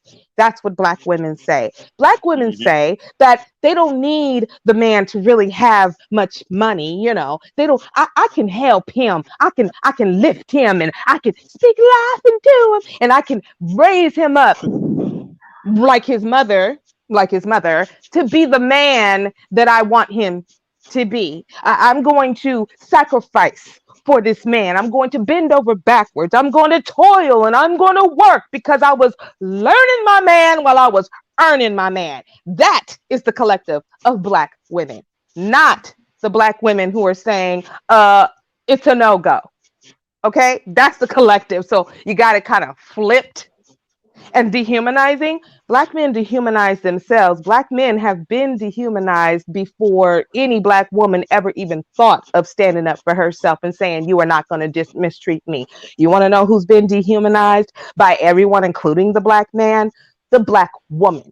Because let's go back to that plantation these Negroes like to talk about. See, on that plantation, after that black man was getting beaten by that cracker and called all kinds of niggas and spooks and every other which way, also getting buck broken in front of his women and his daughters and sons. You know what he did when he went back to that little fucking raggedy ass hut? He took it out on that woman who was also in that plantation right alongside with him. Okay? Dehumanization. Black men don't have a leg to stand on when it comes to dehumanization. They dehumanize themselves. Black men are the biggest enemy to black men. I will have They're to the biggest concur. enemy to black women and they're the biggest enemy to black children. So let's not act like that was a valid point that he was talking about, because it's not. Yeah, I told It's them that. lies. I told them, let's not forget that you all have never been there for us. And that's really the end point of it all. You've never been there for us. We've always been there for you. And to switch it around is some crybaby shit. And that's basically what I told him. He didn't like And you that know either. what? And for the record, I've never heard a black woman, not even a feminist. Okay. Now, yeah, we starting to hear some murmurs now about they hate black babies and all that stuff, but we can debate that too. But up until then, I've never heard it, not even a feminist, come out and say that, especially in front of a whole lot of people, that a black man's life has no value. I've never heard a black woman say that, not even a stone cold feminist. Right. But I've heard several black men say that black women's lives don't matter and they have no value. Now, who's dehumanizing who? You've heard worse than that. Max, you've heard worse than that in Discord. Yeah. Okay. Yeah. Exactly. And then they say, check, you want to talk about dehumanizing somebody? They regularly get on social media bullhorn talking about black women are fat and overweight. 4 out of 5 black women are overweight. Black women are the least desired. Black women are bed wenches. Black women are ghetto gaggers. All kinds of negatives. One negative thing after another. Black women don't deserve protection. Black women are masculine. Black women got bad attitudes. Black women are angry. So who's dehumanizing who? Yep. Exactly. You know? And It's so it's basically you know, and I'm talking about an older man. I'm talking about, this is the person that I was talking to at the VA, and he started talking that black women aren't being held accountable shit, and it struck a chord with me because it was just mentioned on this panel tonight, and this happened like several weeks ago. And so I'm telling you what he said, and I'm telling you what I said in response. I reminded him that the black man has never been there for the black woman. But Never. they don't. But okay, like I went on Red Supreme's page, right? He came over here, right? Man, you don't hold black women accountable. No, okay, what should I hold them accountable? Nobody is telling me anything. They scared. Well, that was Okay. my point of bringing it up, because I at least had one person that told me what he thought accountable meant. He thought he thinks accountable means that we're not admitting that we are in. I don't think he said intentionally, but he made it seem like we intentionally dehumanize black men, like it's a sport. And it's like, no, we are Oh, complaining that's a about lie. real things, real That's a lie. things. That's a lie because I can hear them all up in his face and his head with a whole bunch of shit. Well, you weren't there at the time, unfortunately. I'll shut that punk shit down real quick. They won't come over here and say that to me. A couple of them done tried it, and they got wore out. So I guess they went back and told the others not to come over here. But I don't. And so you guys got to tell me, huh? And so when I ask, where does it come from? When you talk about how these guys are becoming increasingly effeminate, it comes, in my humble opinion, it comes from a generation of men that are telling younger generations that there is no need to look forward to a family. Like, to look forward to having a family is a waste of your time. And that sends the young men into a spiral of confusion, and I think that they're just fixated on getting in how they fit in, when all they're being told is that. Okay, hold on a second, y'all. I got a Shelly Beautiful backstage. Mm-hmm. I'm gonna bring her up and see what that's about. All right, keep your hand on the trigger in case we get. So I try to bomb us. Yeah. Yeah, so be alert, okay, Dame? Bring her on up. Do you have an overlay? Oh yeah, I do have an overlay. Oh. Okay, let me put my overlay up. All You right, know, Shelly. Kendall, why don't you take a crack at it? What should we hold black women accountable for? Since you got all that mouth. Okay, then you change the screen. All right. Take a shot at it, Kendall. Help us out here. Okay, Shelly, you on with the I'm Black glad you Knight? had. You on Hello, with the can y'all Black hear Knight and me? friends? Uh-huh. Hi, Okay, Shelly. Hello, young lady. hi. I come in peace, okay? Uh-huh. Okay, so I love this topic. I had called up a while ago though. But it was, I think it was like last year. But anyway, I like the discussion. I made a comment earlier on in the comment section, and I said one of the reasons why I think that black men don't value black women is because of this notion that many of them have, not all, that your nationality is determined by your father. Okay, so I'm coming from a Hebrew Israelite perspective because I was a Hebrew Israelite many years ago. And one of the things that we were taught is Oh, I that remember you. yes. Oh, how you Hi. doing? I'm Yeah, doing you and good, and some yourself? people. You and some people. Hey, what's up, girl? Man, Hi. long time no see. Yeah. How you doing? Did you ever get out of that situation? Yes, I did. Oh, a long time Good, ago, good, I good, left. good, good. And so that is the notion is that, well, they believe that you only need the father. And also the other notion is that if there's no collective one-mindedness of what black is. It's like, okay, you have one black parent, so you're black, and that's that whole thing too. It's just like, okay, well, if we can make black without the woman, then what is her value? And so a lot of black women, including myself, used to believe that. And so I heard you just ask Kendall, what is black woman accountable for or something. I feel like Uh-huh. we have to change our mindset, and we have to come up out of that. Like you are the seed of your father, and black men could create black children and stuff like that. And we have to come out of that mindset that we have to at all times jump in front of black men to help black men fight. And if we are considered too masculine, I keep telling black women, and that was the topic when I called, stop running up in these policemen's faces, stop yelling, stop being so aggressive, because they use that against you and say, see, that that's why you're masculine. And even your show yesterday, that was when you said that they blame white supremacy for the way black men are, but they never ever blame white supremacy for black women being quote unquote masculine. You know what I mean? So we Black have to women aren't stop aren't that. aren't masculine though. No, I know, That's the but whole that thing. no, I know, but what I'm saying is that we need to.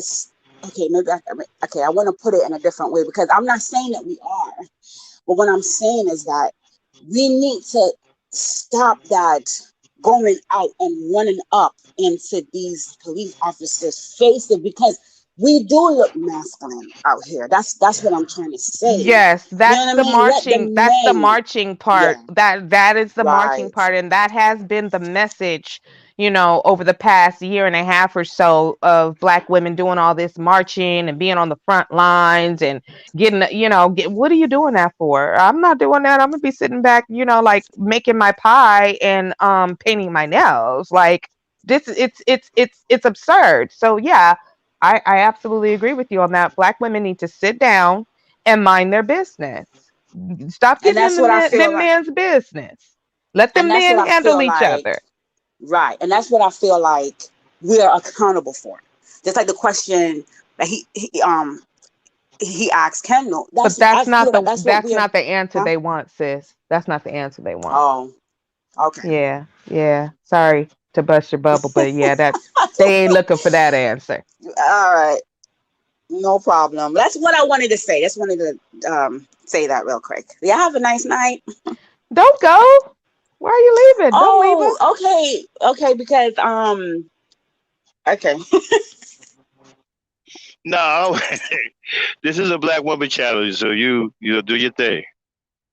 I'm just a protector. Yeah, you know, Well, and that's the thing too. It's definitely like Tech Biz Shay Show says black women need to stop begging black men to be with them. Black women need to stop being desperate. Black women need to be held accountable for their desperation. Okay. Black women need to be held accountable for um not coming into their full womanhood and recognizing their station as women and what men are actually supposed to do as men.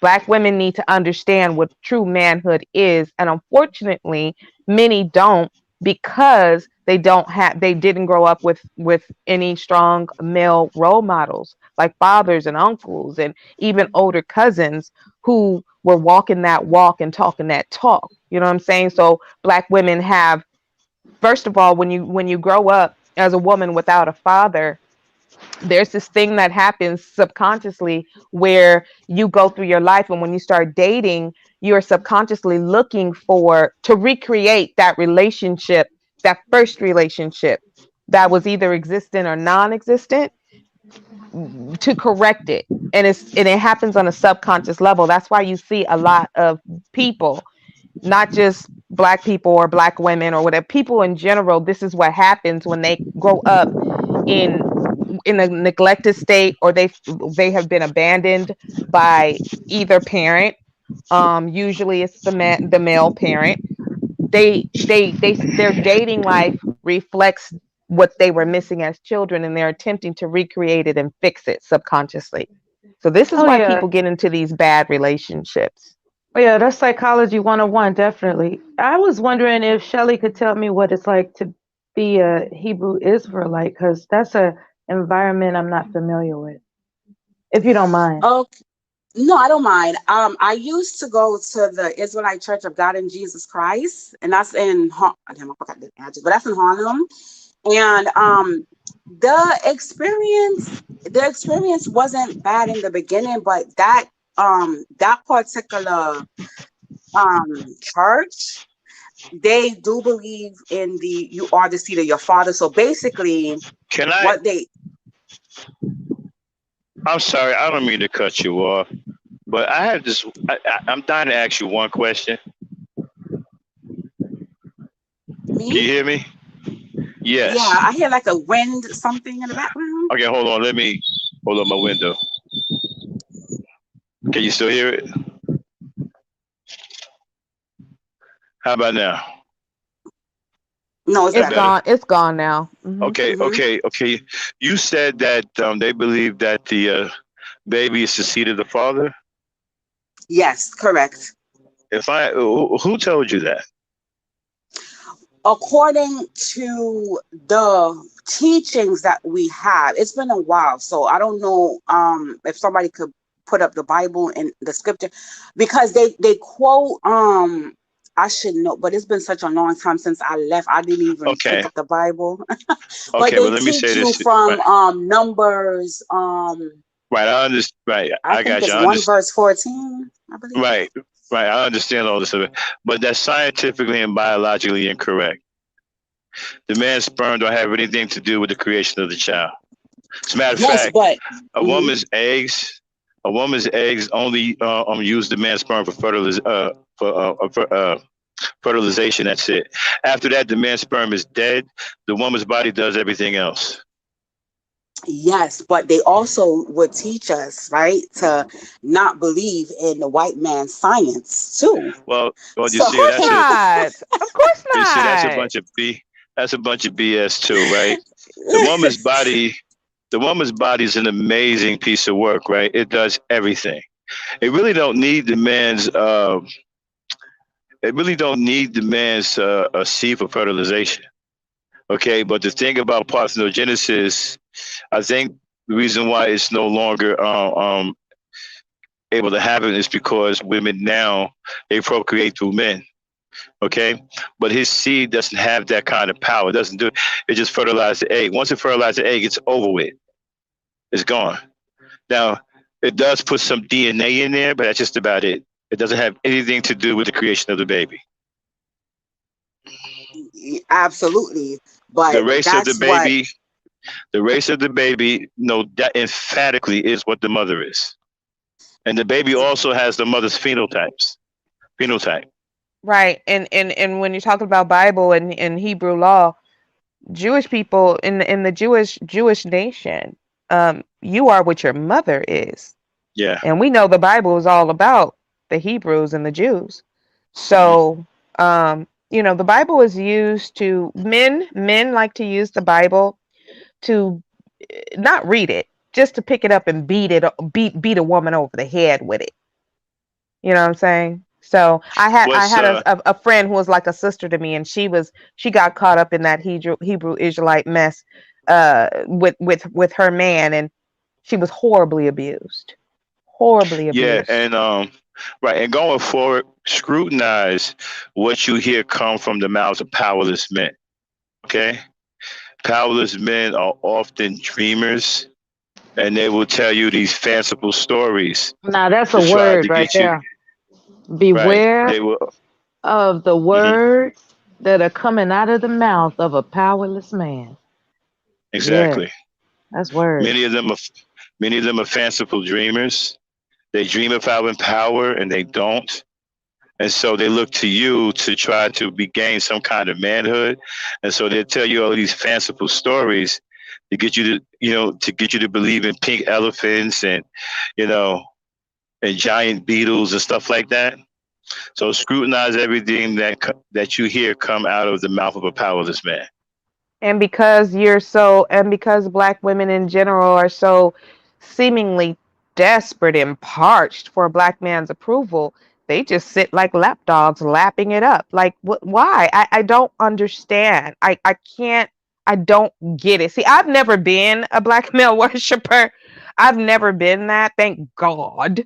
But it doesn't mean that I wasn't affected by it at one time, because I Right. definitely And was affected by it. they y'all with y'all misinterpreting that scripture. It doesn't say that the baby is the seed of the father. What it says is that the man's seed, right? Once the man implants his seed inside the woman, then he is the father of the child. Okay? It doesn't say nothing about the race of the child or anything like that. It just means that he's tied to that child. He is the father of the child. But it Right. says nothing about, doesn't say anything about the race of the child or anything like that. The Yeah. child is what the mother is. It makes no sense any other way around. It doesn't. I mean, once if you look How at can you grow inside a woman? Literally exactly, grow inside her. Eat everything she eats, drink everything she eats, breathe the oxygen she breathes. You can't survive without her body allowing you to do so. exactly, Yet you're not her, you're him. It's yeah. retarded. I mean, common. It's absurd. I mean, common sense. You ain't even got to go there. I mean, just common sense to tell you that that's not true. The only thing the man's sperm does is tie him to the baby and injects a little DNA. The woman's body does everything else, including determines the sex of the child. The man's sperm is nowhere in sight, and it's not even a factor anymore. Okay, that's true. A woman's egg is where sperm goes to die. Okay. exactly, The egg lives on, the sperm is no longer existent. right, Understand, everybody? And so many of them die before they even get to right. that egg. That egg is just sitting there waiting to receive. And that's what we all should be doing in our life, black ladies, black women. We are the receivers. So we should be receiving respect, honor, um, protection, and provision. That And is then, your birthright. right, Yeah, I said it. and then another thing, Shelley, too, right? Going back to the powerless men, a lot of those Hebrew Israelites, they teach people that women are evil, especially black women. That's what I was wondering. That's Like, do they correct. teach That's them that? is Oh, that's terrible. yes, yes. And I'm gonna explain. Go ahead, and then I'm I gonna because I have like 3 points I wanted to think Right. about. Yeah. Right, I because you just have needed scripture. to hear it from the mouth of somebody that's been through it. That's terrible. Because you got scripture that says, "Love the woman like you would love yourself," or "Love them like Christ loved the church." Right. So if the Creator wants you to do that, why would He then turn around and make her evil? That don't make any sense. And I've heard them preach that the black woman is evil. And I can bring up, matter of fact, I can bring some videos up right now while they out in the front talking about the black woman is evil. That's an evil bee. She's evil. She's evil. Okay? So just be Yes, careful who you're listening to. that's correct. Uh-huh. That's correct. Yes. So can I say I'm gonna go through them very fast, right? So the first point I want to bring up, okay, about the seed of your father thing. Yes, you're absolutely correct. But this is why we believe what we believe, including myself, is because they beat you in the head that the white man that calls himself a Jew is a fake Jew. So that's why we would go and believe that you are who your father is. You understand what I'm saying? Because they misinterpret that scripture. So when I read it for myself, when I went home and I started reading the Bible for myself, it was a lot of inconsistency. Because when they was talking about that scripture, it was saying, it was asked from the Moses was supposed to number the Israelites, right? And it was only the nation of Israelites that was supposed to be numbered. And they was asked, well, what if the father doesn't have any sons? Because it was like a patriarchy. And it said, well, and they gave an example, and this is why I felt stupid, because the example that they gave was that if a woman from the tribe of Judah was to marry a man from the tribe of Zebulon, what tribe would the children be child be? Because we were not even supposed to intermingle with different tribes. Meaning, if you are from the tribe of Judah, you were supposed to marry another Judite. If you were I forgot all the tribe, but if you were from a particular tribe, you were supposed to stay within that tribe. But they said, okay, what if a woman that's a Judah fell in love with a man from Zebulon? What tribe would the child be from? And it said that the child would be whatever the father's tribe was from Zebulon. It never said that if the father was a Zebulonite and he procreated with an Asian woman, that child would still be from the tribe of Zebulon. Why? Because the only nation that was numbered, I think it was Mount Sinai or Mount Hebron, it only specified that the nation of Israel was supposed to be numbered. No other nation was there. So they used that scripture and said, you see, the Bible said that the child would be the tribe of the father. So they they deliberately did that because they gave an example. If the mother was a Judah and the father is from Zebulon, what would it be? But the mother was still an Israelite. So when I read that, I said, hold on, it didn't make any sense to me. It never said that the men were supposed to go out. One more thing quick. And when I read then when I went in and I read the book of Ezra, chapter 9 and 10, when they told the prophet the Most High came to Ezra and said he was going to punish the men of Israel. Ezra said unto the Most High, why? The Most High said, because they have sinned. So Ezra asked the Most High, well, what way did they sin? And the Most High said, they have taken unto themselves strange wives, meaning not Israelites' wives. So what was the curse? The penalty? The penalty was death. Ezra said, hold on, Most High, let me talk to the men of Israel, because you're going to kill them. The Most High said, okay, go and talk to them, but let them know that they got to put away their strange wives, meaning non-Israelite wives, and the children that's born from those unions. So that's when it clicked to me. I said, well, hold up. If the children are Israelites, why did the Most High said to get rid of the children that's born from their union, to let them go with the mother? But they don't never teach that part of the Bible. They never teach that. Well, of I read it course on my not. own. Of course not, because they have a motive. There's a specific narrative that fits what they're trying to do. So they're not going to highlight anything that's contradictory. I mean, it's like the Jehovah's Witnesses. They have a specific point that they want to make. There's a specific narrative that they want to make. So they cherry pick the scripture in order to fit their doctrine. Their doctrine does not fit scripture. They create doctrine, and then they find the scriptures to twist it to their doctrine. So, Hebrew Israelite, that's a cult. Jehovah's Witnesses, it's a cult. What is that other Scientology? It's a cult. I mean, you have a lot of these Christian cults, Christian quote unquote religions that are actually cults.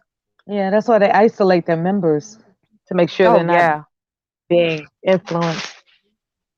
They isolate their common members. sense. They absolutely. Do y'all know that Jehovah's Witnesses actually discourage higher education? They discourage you go through the grades that the law says you have to, K through first grade through 12th grade, and you don't need to do anything else. They discourage higher education, and the reason they do that, they claim it's because they try to tell people that it's because it's going to take you away from God, and you're not going to be putting God first if you go to college and all of this stuff. But really, it's because college is where people go to open their mind and to think critically.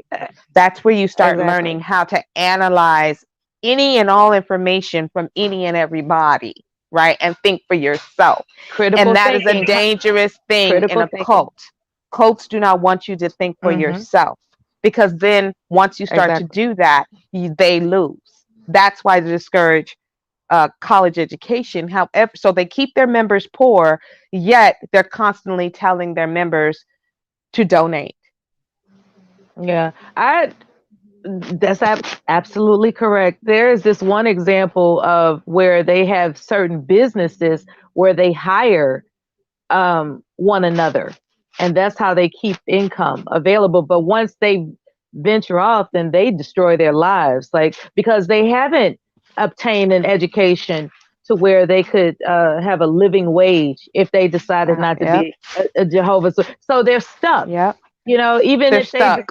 they're stuck, and they design it that way because it's a cult, and it's really sad. So I was just wondering if I could compare the criteria of what a cult is as to whether or not it sounds like the way that you can worse because there's violence involved. I did a video. I think it was one of my first videos. It was probably maybe my second video that I ever did on my channel, and it's still up, and it's how to recognize a cult.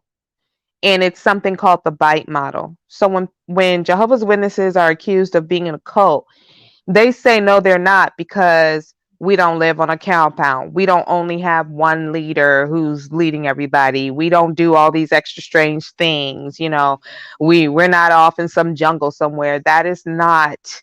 Now, cults will do that, but that is not the definition of the cult. That's not how you recognize a cult. A cult, you can recognize a cult by the BITE model, BITE, and it's behavior control, information control, thought control, and emotional control. If you're in a group, and a cult can be more than religious, it can be a company you work for, it can be your friend group.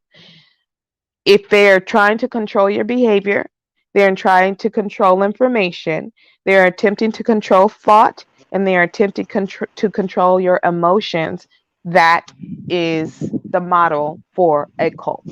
It's called the BITE model. It's by Stephen Hassan, world-renowned cult expert on cults. He's been in like 3 of them.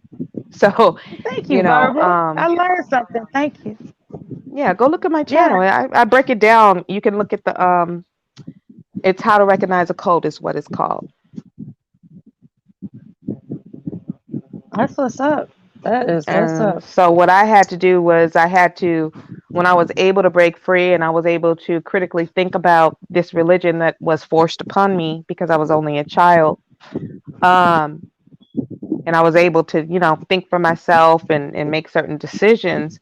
And it took me a long time, even after I left that religion, my mind was still controlled by what I had known my whole entire life and what I thought was correct because it was all the information I was allowed to listen to.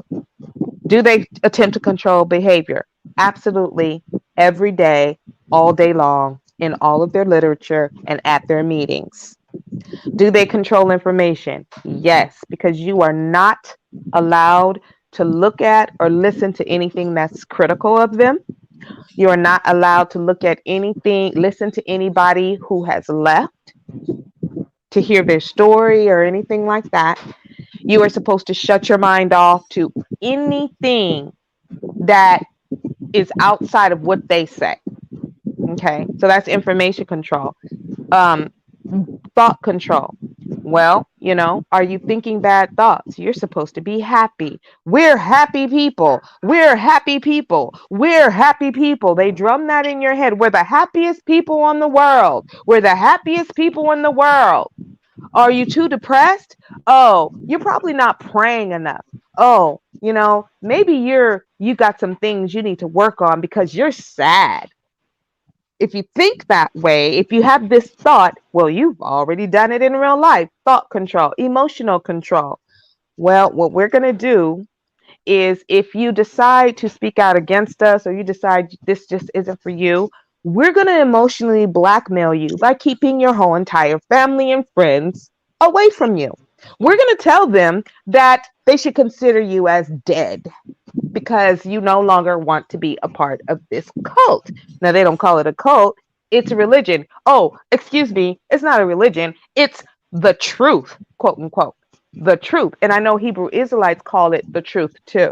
Yeah, So you're absolutely right. yeah, What? that wording, wording itself, are you in the truth? That wording itself is cult language. It's cult language. Yes, it is. RBR You see, says the truth all this. He says he's the. Oh my you God! see, you have to I'm understand learning too, new right? things. You have to understand these I've men. never been a real religious Can I person. can I say I'm something, Mella, learning something. please? Oh yes, sir. Y'all Go hear me? ahead. I thought See, I what was you have to on mute. I'm understand. thinking out loud. So what you have to understand, Shelly, right? You're dealing with powerless men. Okay, they're using that book to enslave women. Okay, you have to be really mindful of that and be very, very careful. Okay, because the things that they teach out of that book, they're not using it in a holy way or a spiritual way. They're looking to get personal slaves. This is why they have strange rules in their compounds, like women can't wear panties, and and it should be okay for a man to have more than one wife. See, all that's about sex and slavery. That's not anything that's anything to do with anything spiritual. A lot of these Hebrew Israelites are demonic, okay, and they have demonic energy running through their camps. That's why they stand out on these corners and they bark and they scream at women because they want personal sex slaves. Okay, and many of them want to be able to have sex with as many women as possible and as young as possible. Like, for example, Malachi Z. York, right? He was big. He had a temple and everything, right? But what is he in jail for? He's in jail for child molestation. How many women have he? How many children did he molest? And how many of the men allowed that to take place? See, this is what you have to. This is what you have to think about, right? When you following these guys who come from that kind of cloth. Why no man stopped this? Why didn't any group of men get together knowing that this was wrong, knowing that this man was molesting young children? Well, I'll tell you why. Because many of them are just as demonic. They want to be able to molest children too. They want to be able to have sex with as many women as possible. It's really a sex cult disguised as a religious group. So they're predators. Pretty much. Yeah, you hit the nail. I'm telling you, yeah, like y'all look. It's like yeah, I don't. It's like y'all know a lot because y'all saying all these things. It's true because, like you said, they did believe the Israelite Church of God of Jesus Christ that you could have more than one wife. Like it's crazy, yeah. Like that's Right, what we were taught. because they have no power. Here's another thing too. When you start hearing the word Kundalini, then that means that there's a contingent of them that are gay. Because Kundalini energy is at the center of a man's rectum. Okay? So you start hearing them talk about that, they on some gay stuff. All right? And so the camps that a lot of these women coming down, a lot of these women are waking up and they're breaking away from these camps. Okay, and they realize that they're being used as sex slaves. That's all they want you for, sex slave. That's why they keep trying to tell you, you need to be obedient. Shut up, keep your mouth shut. Don't do this, don't do that. Don't do this and don't do that. You can't do that. Putting all these restrictions on you, right? Because they just want you to be quiet and let them do their business. They want to get on top of you and do their business like they're some kind of four-legged animal. And you not say anything about it. You don't have any rights. Every time they tell you that you need to be doing this, you be doing that, that's them taking away your rights as a woman. And you don't see it that way because they're tongue shrillers. Okay? They're tongue shrillers. They are tricking you. You think that they're there for God? You think that they're there spiritually? No. They're just there to tongue shrill you into thinking that they are men of God, and they're not. Mm-hmm. These are very hateful and demonic men that are looking for sex slaves. Yeah, Shelley, if I'm allowed, Shelley, I want to tell you something, right? My first husband, we were married as Christians.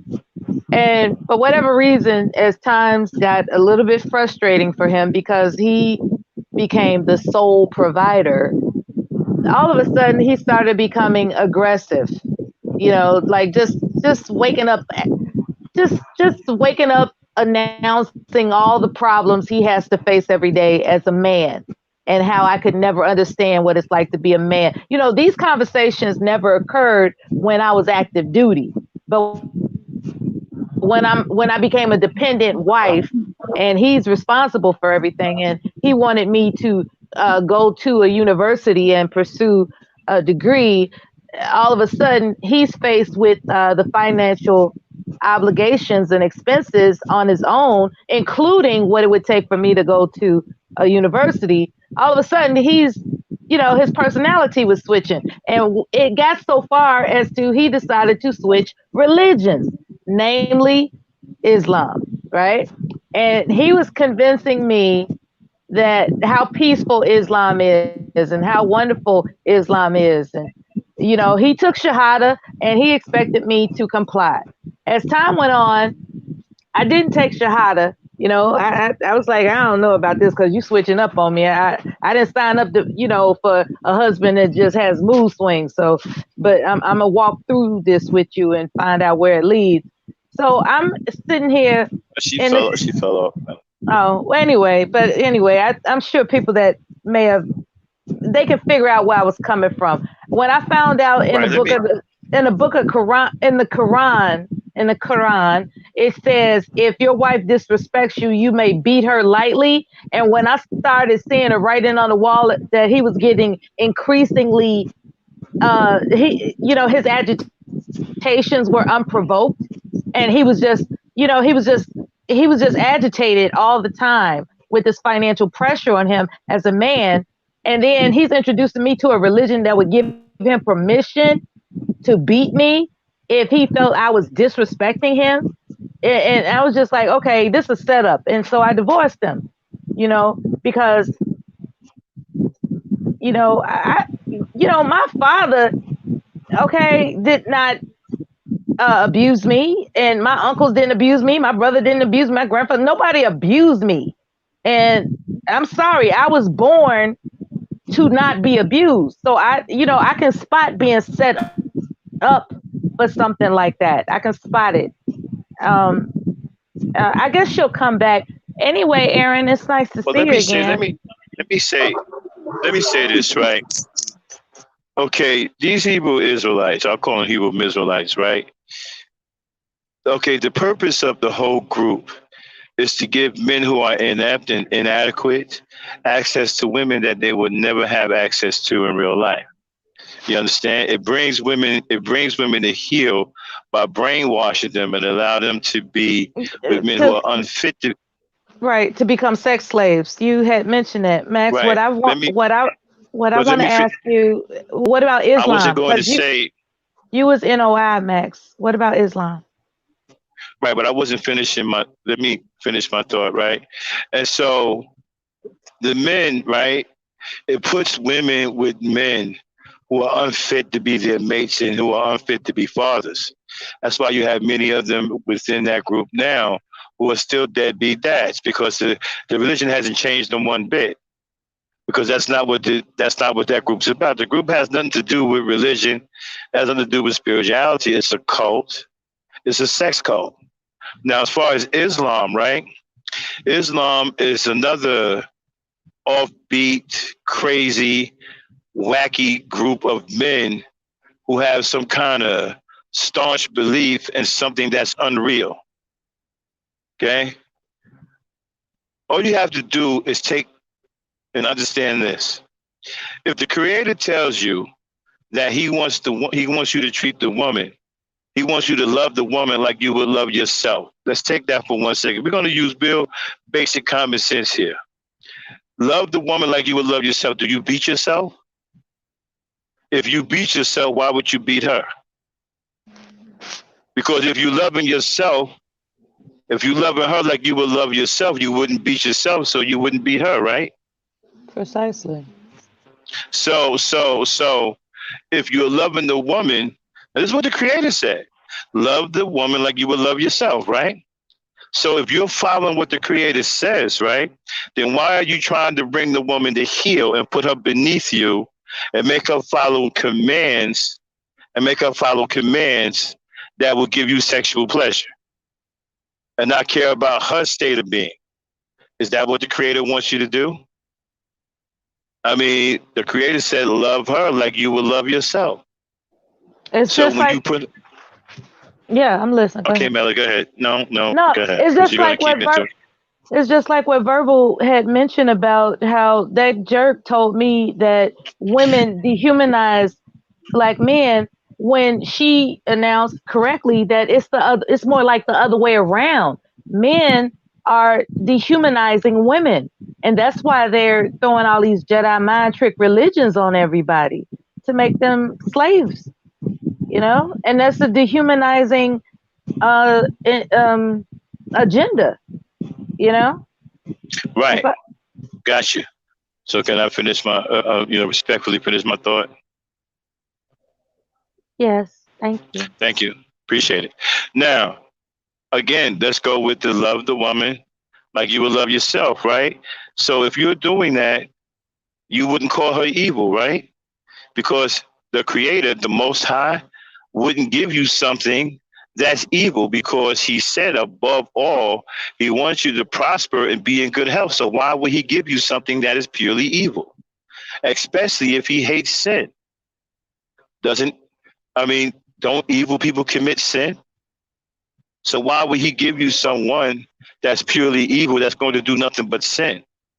He said no good thing he would withhold from you if you walk upright before him, right? So if you're following him, you're doing that, then why are you calling your woman evil? Something don't jive here. Smooth Max and the esteemed queens. I was saying salute to Max and Hello, your esteemed Aaron. beautiful queens. How are you, lovely honey? How are you, baby? I'm doing well, my queens. I'm doing well. Good, Listen to the messages. I mean, yeah, these are some hey group. Hey, what's going on? How you doing? All right. Yeah, all these hate groups. So that's all they are is hate groups, and they're misogynistic. Yeah, exactly. And let's not forget the biggest one that we know, Nature Boy and his crew. Oh, he's Oh psychotic. They need God, to. that's Yeah, disgusting. yeah, yeah, yeah. Yeah. He's psychotic. They need to get away from him. Oh my God, I wish I could go in there and rescue those women. Like I Yeah, he's wish I could psychotic. just like infiltrate his group, and I would more than likely poison him slowly over time with arsenic. Yeah, I would. See, I don't understand the guys. The guys that got me confused. Like, why would you let this skinny, whacked out dude brainwash you? Like, you can't see what he's doing. No, but Max, there's a lot of beta males who are looking for fathers. Those are younger men, because I don't care what Nature Boy say, he in his 40s. He's a damn lie. But those are younger men, late teens, early 20s, or mid 20s, and they're looking for a father figure. They're lost. They're completely lost. And that's what I'm saying about these older men. Like I was saying earlier on RBR's panel, these older men are a lost cause, but they don't want to be a lost cause by themselves. Nope. Misery loves company. It's Schadenfreude. So they want the younger men to be to not even live their journey. They want to just snatch the journey away from them. hmm You And I'm gonna know. tell you, and I'm gonna tell you something else. I've never seen any of these groups do one thing in the community other than give a cookout. As a matter of fact, Shelly, you there? Is she still there? Yes, I'm here. When you I'm was here. with your Israelite group, what did y'all do for the? What did y'all do in the community?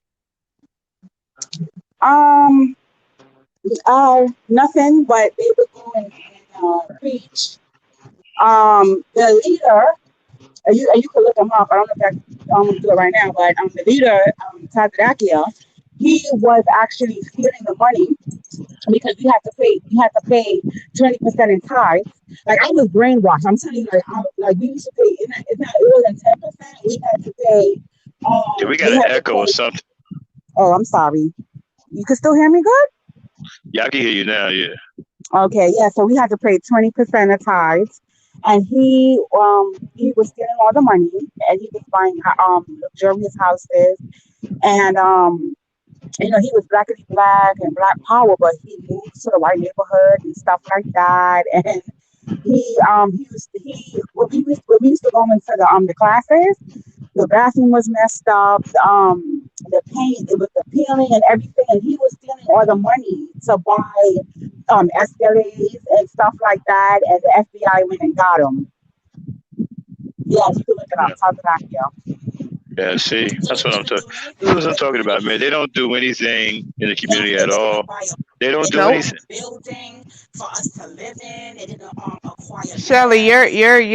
you're Borgin, or and you sound far away. Okay, how about now? Yeah, you gotta whatever you're doing right now, you need to keep doing that. Okay, yeah. So he was buying expensive cars and houses and apartments, and he wasn't paying the taxes, and he wasn't fixing up the church or nothing. And the FBI even got him. So they Okay. didn't purchase any land. They didn't purchase any building for us to live in. Nothing. I was like, okay, where's the money at? If we're supposed to be a separate people, how come we don't have our own land to live on? Nothing. They didn't do nothing for the Well, community. Because that's you're full of crap. right, and that's why they use the Bible to silence you. Yep. Okay, the Bible is a silencer. Okay, they use it to silence you and strip you of your rights. Have you running around here thinking that you should be serving them regardless of what's going on, and you need to be quiet and don't never question anything and don't never say anything, and you don't have a right to stand in the presence of a man, all this other bow-legged BS. Can I say something really fast, and then I'm gonna go to the verbal assassin, please? Yes, ma'am. Okay, okay. So you said something. You said something earlier about I've never been a black man worshiper, and I don't know how it is. Like I don't understand it. Okay, so I'm gonna explain it real quick. Why?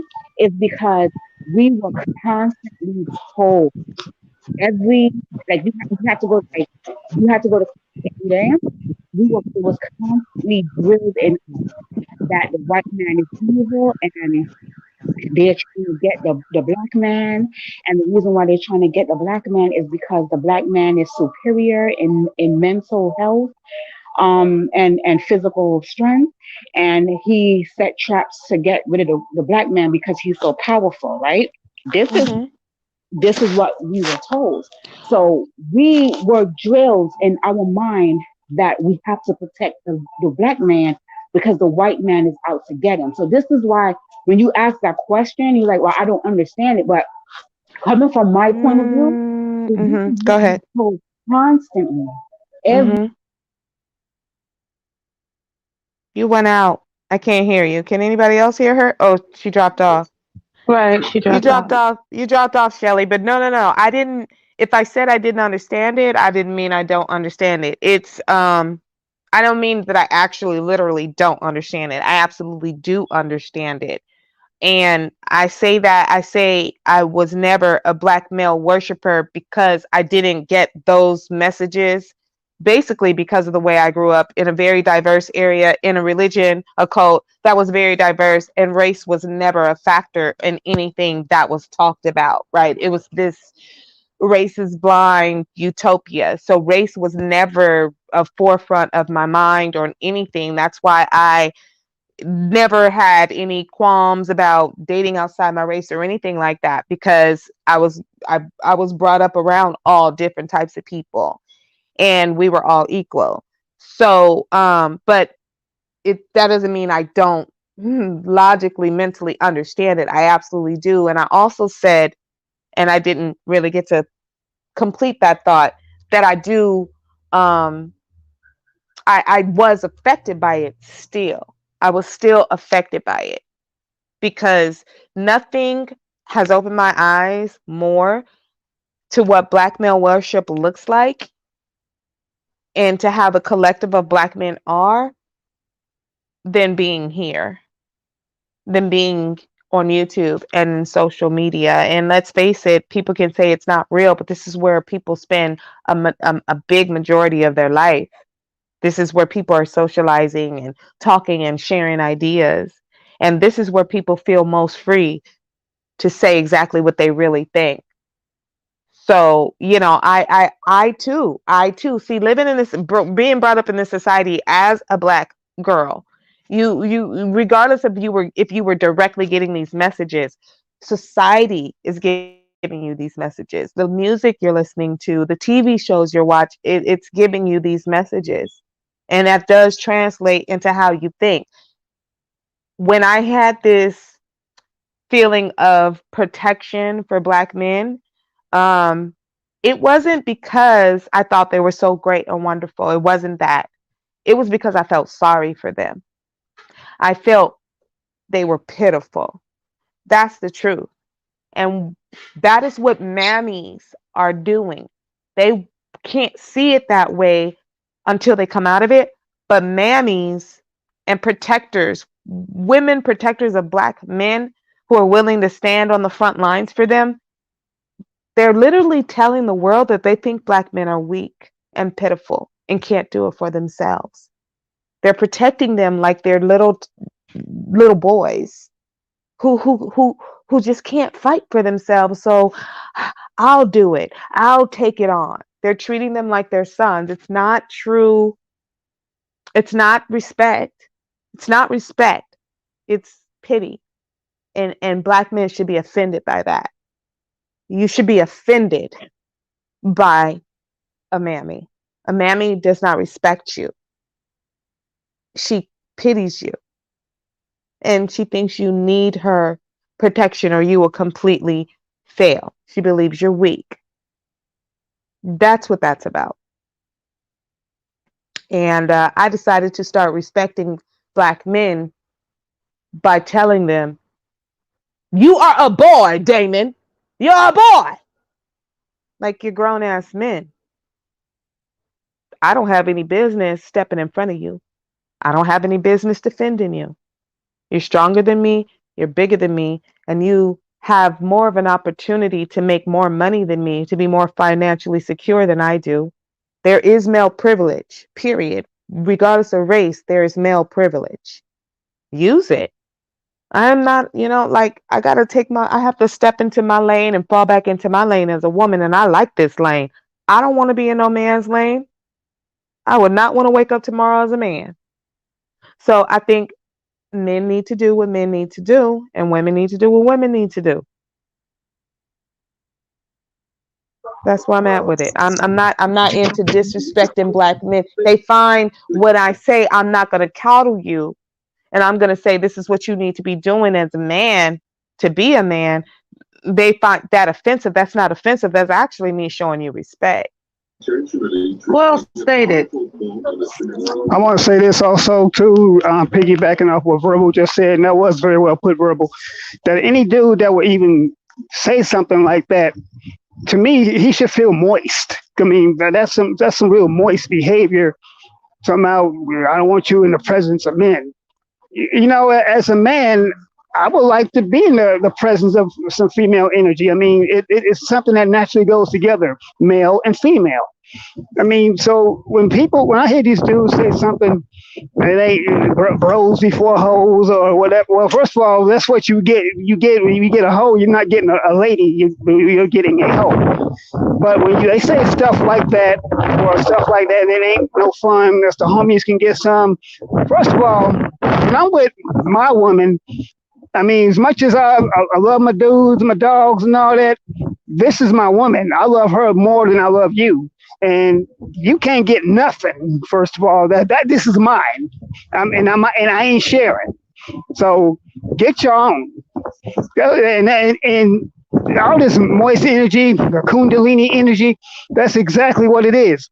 These dudes are a bunch of bussy bandits, but they want to come over here and play tough and in front online and the relative safety and anonymity of social media and the internet.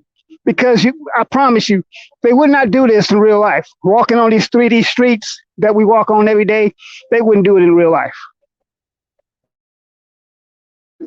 Yeah. Yeah, I didn't know about the Kundalini stuff. I didn't know about that. Oh yeah, another word other than Kundalini is also Fugazi. Really? Oh shit. I'm sorry about my background noise. I'm in a different room.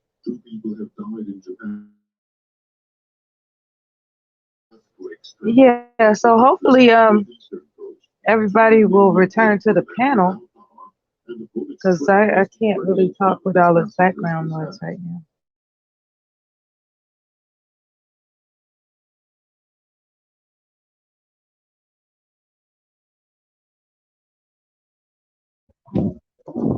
Yeah, if I could, well, I think Verbal knows, but man, if you just heard the number of times that I've been called simp just for expressing my love for black women, I'll tell you what, I'll probably be a rich man by now. At least have a lot of money anyway, for the number of times I've been called that. But I mean, it's like the roles have been reversed. We live in a very inverted society today. Satan has completely switched the roles. You got males wanting to be females, and some females want to be males. You got these dudes today. You got a bunch of pink shirt wearing, tight jeans wearing dudes that love their company and a section of other dudes. I mean, that's why you see so many of these guys in these pictures and stuff with their shirts off and running around together. I'm like, what kind of business is that? Now, that's some Kundalini energy if you ever seen any. I mean, okay, I get it. If the guy's playing on the basketball court, okay, yeah, and it gets a little hot. I can kind of understand that. But dudes just walking around bare-chested and stuff like that, man, what are you really doing? Hey, And man, yes, Kendall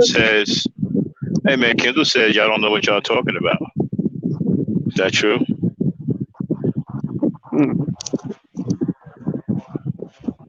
Kendall seems to believe that y'all don't know what y'all talking about. Kendall crazy. There was another point I was trying to make too. Kendall, have you come up with that? What we supposed to be hold black women accountable for yet? Has anybody seen them type anything about that?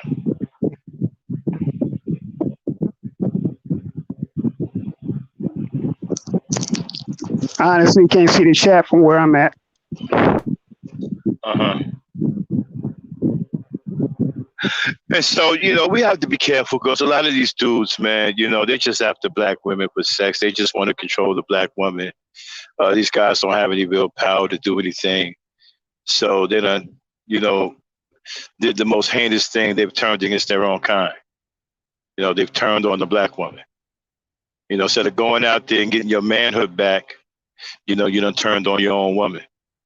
You done made her the target, and you done, falsified reasons to be calling her your enemy, because there's no reason for you to be calling her your enemy. I actually heard some knuckleheads say the black woman's been selling us out since slavery. Where these fools come from, man? Do they understand anything that went on in slavery? They were talking about that Daughters of the Trade book in some circles. God. That cracked me up. Need to sit together and be quiet. Minds to reach. Kendall, that's not what Kundalini energy is all about. You're not even talking about the right type of energy. Why don't you cut all of that out and stop trying to go above your intellect level? Just stay down, stay where you at, and see if you can come up with something we supposed to be holding black women accountable for. Because we can't think of nothing. So why is it that we can't seem to ignore Kendall since he won't join the conversation audibly? Well, he's an interesting character. That's why I let him. He's That's interesting. why. Okay. Yeah. That's why I let him stay in the chat. As long as he ain't disrespecting black women, I let him run his mouth in the chat. He said some interesting things from time to time. Like, for example, he said that black people existed before the sun, the moon, the stars, and the universe. How? I have no idea. I'm trying to figure out how. Because those stars that you see, the ones that you are actually seeing, that's light years. Like that's thousands of years ago they were shining, actually. Now, my thing about that is if we was all of that, how did we become enslaved? Exactly. That's where the argument breaks down. Yeah. He just stopped there. Check this out. He said that there were some black people bickering on another planet, right? And they all had big heads with 2 and 3 brains. So they kind of got into it on their planet. And because their heads were so big, they had a lot of mean, thoughts going around the planet, and it tore up the planet. So they had to leave, right? So they came down here on Earth, and one of them got betrayed, and he got mad, and he went and created white people. This sounds like a true science fiction movie. This sounds like he should write movies. He should get off of YouTube and go ahead and write a script. His name was Yakub, the big-headed scientist with 2 brains. He got mad at his peoples, and he went and he created white people to kill his peoples. Problem the was, nation teaches that. The nation teaches that ideology.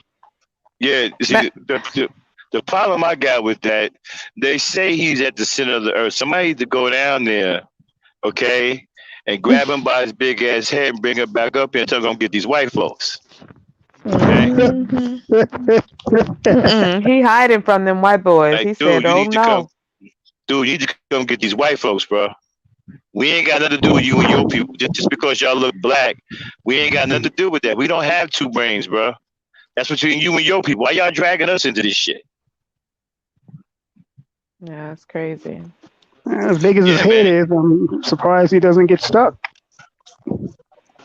No, Kendall. That's why I like to keep Kendall around. He says little colorful things like that. For how many years?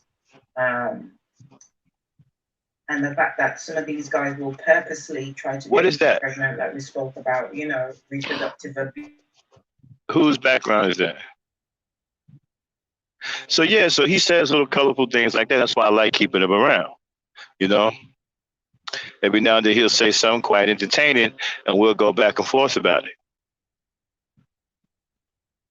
Isn't that right, Kendall? Isn't everything I just said about you true? So, yeah, man, Yakub, yeah.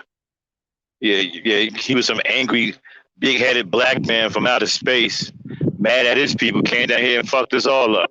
But uh, okay, Aaron fell off.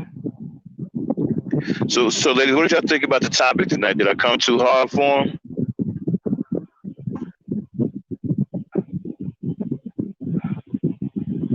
Oh, everybody falling off. So, What y'all, happened? what do you think about the topic tonight? Did I come too hard for him? No, it ain't hard enough. Okay, You I did like that. what Max does. Like they can cry about it, but they still here.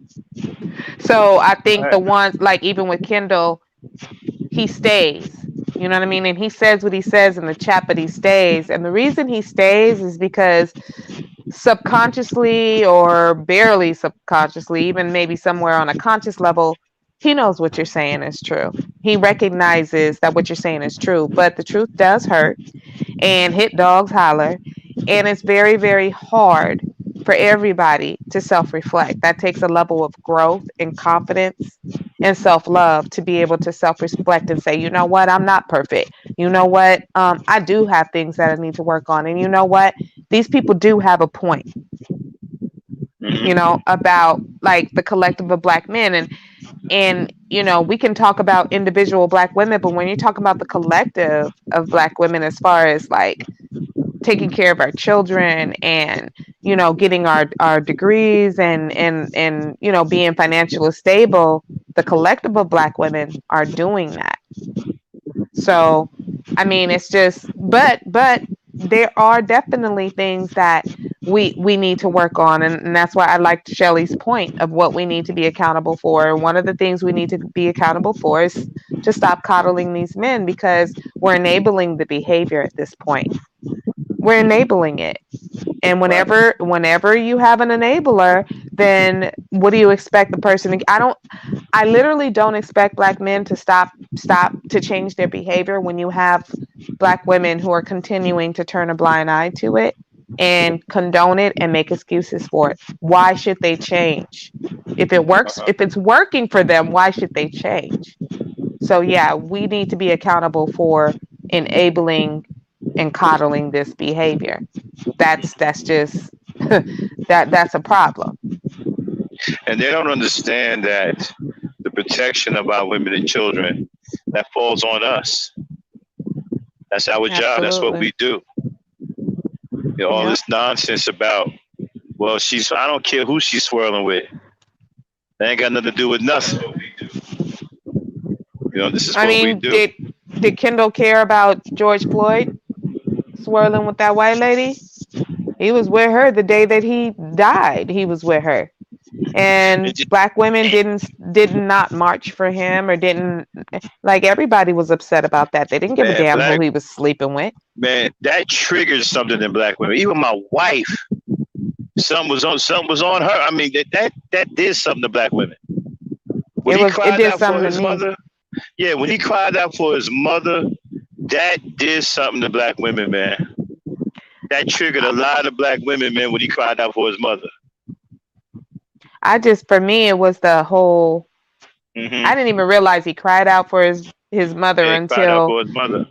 yeah, until like the court case and hearing, different people saying it. But when I watched the actual footage, it was, I literally, I've never seen anyone die in front of my face. And watching that, I saw a man not just die but be lynched in public in broad daylight, and I watched the light go out of his eyes. And it doesn't matter who it was. I don't care if it was a dog. A life is a life, and a life was taken, and it was disturbing. I think I cried because it just was so, it was horrific. That was horrific. And the thing is, it's like we've seen, okay, oh, the news might show a video and this person gets shot. It's quick though. We're used to that. We see that in movies. It's quick. This was in real life, in real time, and he was talking and he was moving and he was pleading, and then you just saw him slowly expire. Right? That was different. That was I had no words for it. Okay, yeah, I hear you. Okay, see, this is why I like to keep him around, right? Check this out. I applaud you, Max. You got some real Stepford wives up there. Some of them only hear what you want them to hear. Being a little red pill there, Kendall. And check out the other comment. Listen to this. Like I said, I'm sorry for bringing that up without providing more thorough explanation. But short version, Sun, Moon, and Stars gave exact birth date of every race on Earth except for black people.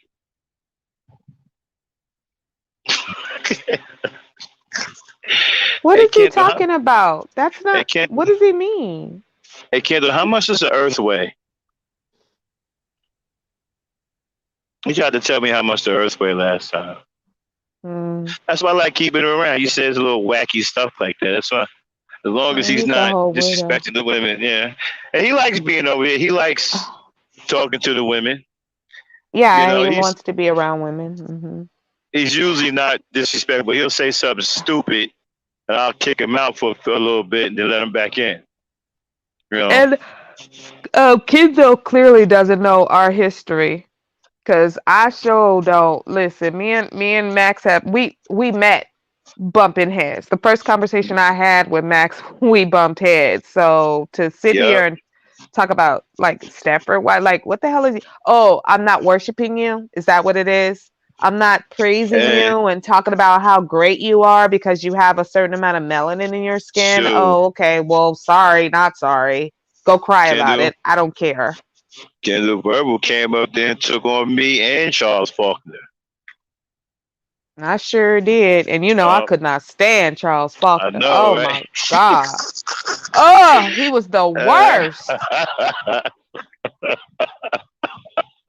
And he was so opposite of you. And I couldn't understand why is this dude is completely opposite of Max. Like, well, obviously they don't know who you are, bro. Eventually they'll find out. Yeah. They'll find out. Trust me, kiddo. This woman ain't no joke, bro. Okay. Yeah, That's no, why I love her so. I'm pretty reckless about the mouth, That's but why I I'm love her loyal so to who much. I'm loyal to, and I love me some Max, and we don't agree on everything all the time, but we got a special thing going on, y'all. Yeah. Okay, it's a special thing, and it's just what it is. But I'm gonna get off. I'm gonna go. I gotta get myself ready to go to sleep. Thanks for letting me up. And hey, I got you on. I'm gonna buy you some lunch on Friday. Oh, thank you. I was about to tell you I'm about to hit up your Cash App too, so you can just run it back to me. Yeah, I'm gonna run it back to you. Buy you All some right, lunch. baby doll. I like to do that every now and then, man. I know. I know that, like that time when I was begging for lunch money, and then you gave me some. I was like, oh yay, thank you. I got you. Thank you. All right, Okay, bro. bye, y'all. Bye, Lady Dame. Love y'all. Talk to y'all soon. All right. Okay, bye. Okay, man. Love that woman, man. She's special, y'all. I'm telling you. She's a beautiful black woman. She's special, man. She's amazing. You guys don't know her. Need to get to know her and stop trying to act like she's your enemy. I got another amazing lady in the chat too. Y'all see that name, My Black Yard? That's another beautiful, amazing black woman. Okay? Extremely intelligent, trust me. Most of you dudes in here ain't on her intellectual level. Okay? Y'all sitting up here talking about, I'm trying to show shit. These women in here, the women over at the East Star Network, they ain't nothing to play with, bro.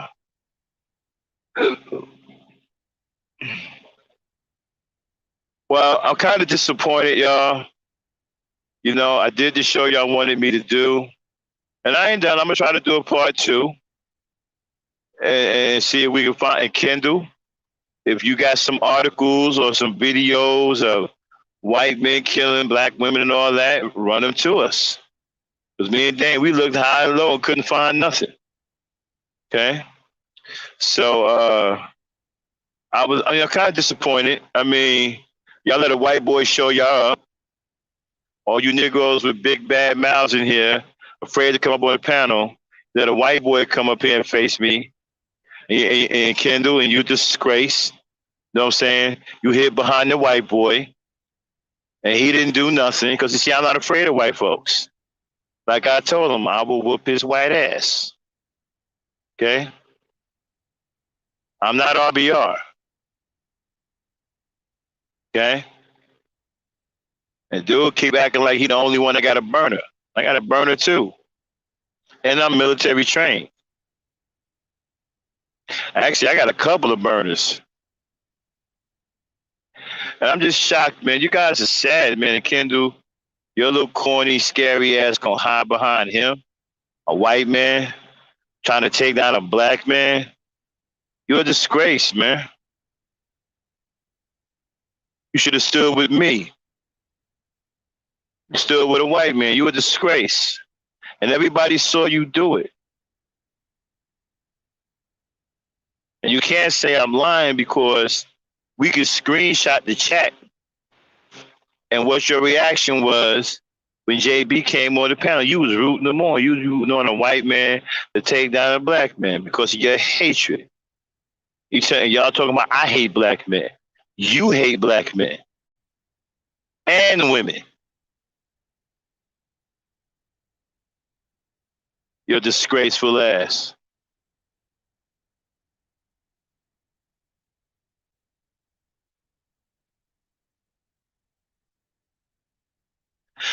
Kendall, insults coming from you is kind of like putting an elevator in an outhouse. Okay? You really shouldn't try to insult anyone's intelligence, bro. It's not a good look for you. And we did research the information. We did look it up. Okay? And the conclusion is that you're an imbecile. Okay? That's what the conclusion was. And now let's get back to this disgrace that you put on in this chat room today. White man came up on the panel and you jumped right by his side against one of your own so-called brothers. See, I wouldn't do that to you. See, I wouldn't side with no white man, even if I didn't like you.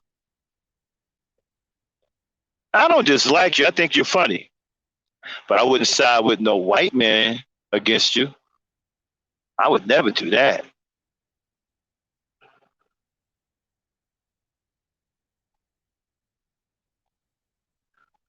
It was the other way around, dude. Okay? He didn't come up here, back me down. He actually didn't even say nothing. All he did was come up here and tell you what he would do as a racist. That don't mean shit.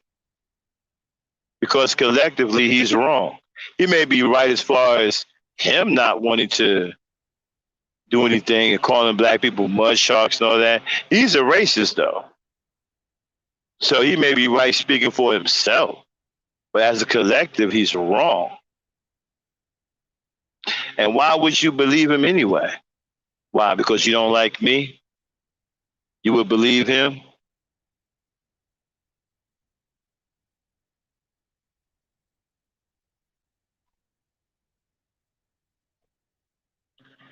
So we'll do that later. Why would you believe him? Why did you side with him? Oh, I forgot. You said you're not pro-black, right? You're not pro-black, and you don't necessarily hate white people. That's probably why you sided with him against me, right?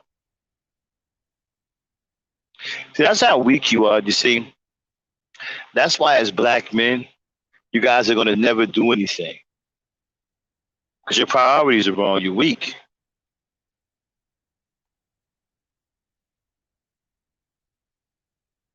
And you were disgraceful. Yeah, he says he's black, but he's a disgrace.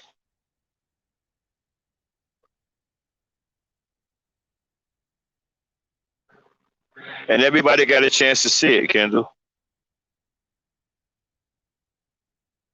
And all this shit about JB Gunn. I mean, he didn't come up here and do nothing. He didn't even say nothing. All he said is that I'm wrong about that. I'm not wrong about that. He probably would, because he's a racist. Then he wouldn't say he noticed that my channel is about not holding black women accountable. Okay, and he couldn't tell me what black women need to be held accountable for either. So I'm not even sure what you were looking at. Nothing really happened. There was no smoke. There was no fire. There was nothing.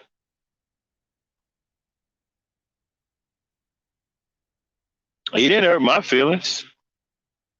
He didn't do nothing to me. Never did nothing to me.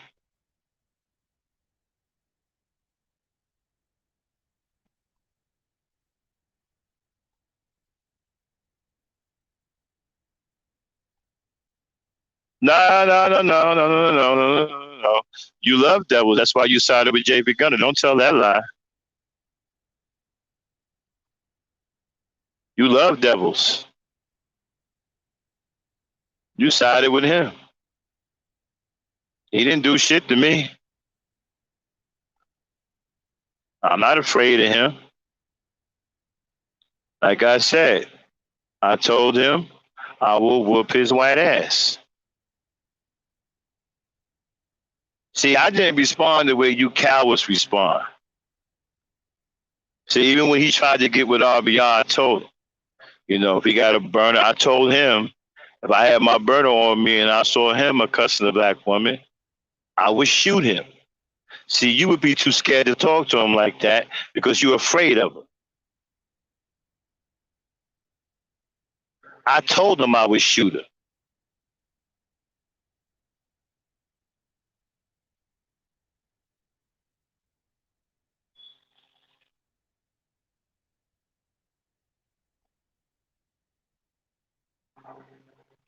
See, and everybody heard it.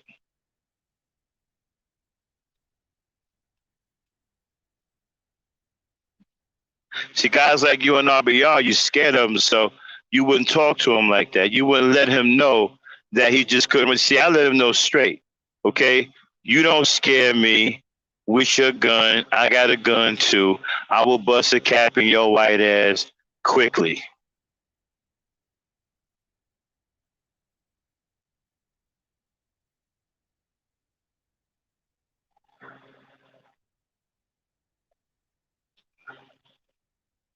See, he ain't used to no pushback. He used to you Negroes kissing his ass and being afraid to say things to him.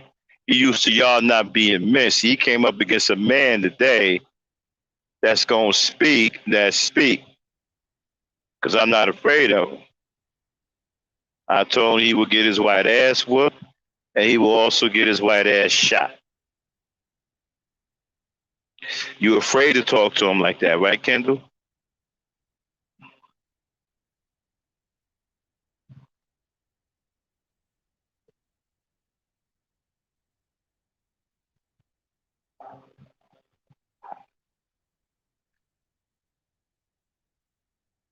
Anyway, Dame, you awaken?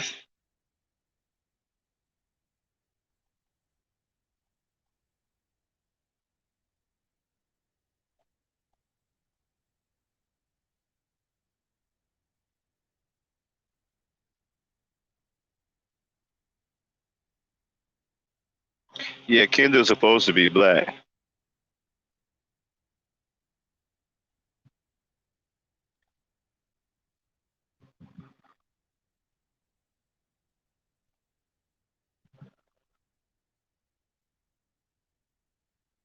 Shakim, you heard me when I told him I would shoot him? See, he wasn't expecting that.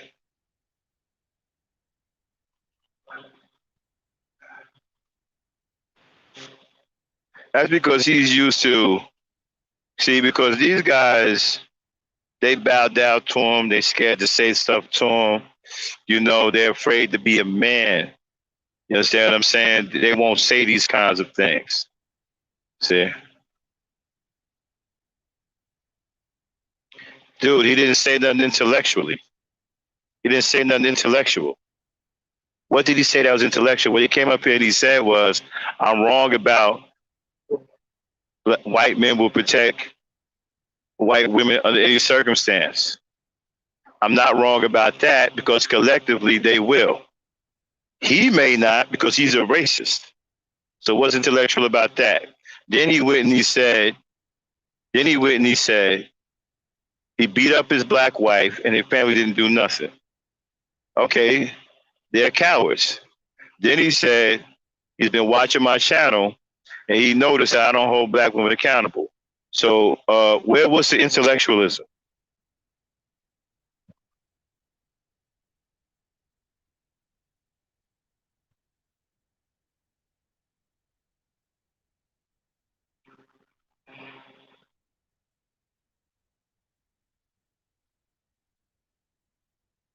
You are talking about him. You said you hate devils. I'm like, no, you not, because you stood on his side against me and you're still on his side. So you love devils. No, not yet, man. Not yet. Not yet. I'm putting in monetization though. I should have one hopefully by next month. It's just my cash app for right now. Shout out to the Verbal Assassin for the cash app. So Kendall, don't know anything about him, he didn't say anything. And he was actually shocked the way I talked to him. See, he didn't think I was going to say anything to him, you see, because he's used to black people laying down on RBR's panel. You know, he used to use spineless Negroes, letting him say whatever the hell he want to say with no pushback.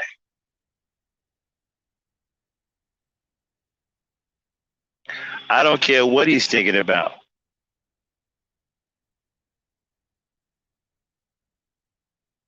What I'm talking about right now is you taking his side because you're a sellout loser.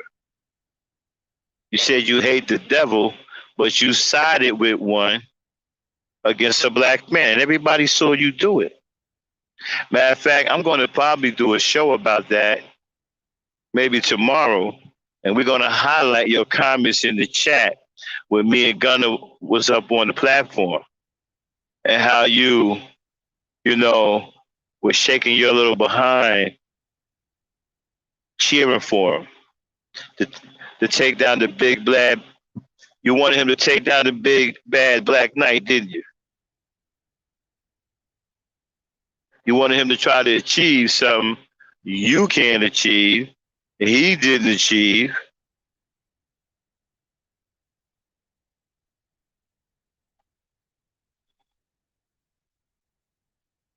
Yeah, exactly, Shakima. Did you hear him?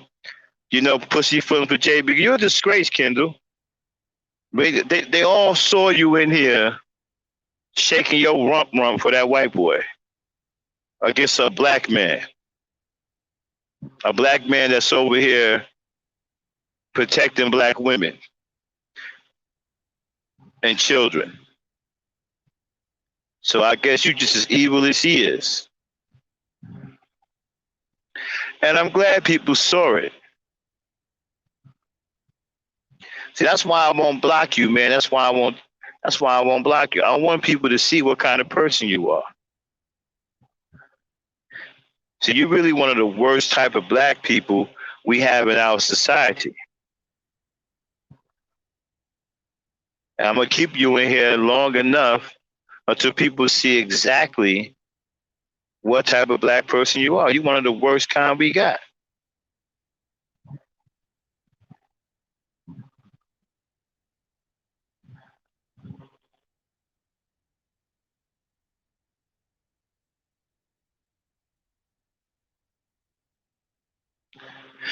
Ain't nothing the devil. Okay, Kendall, are you calling me a devil?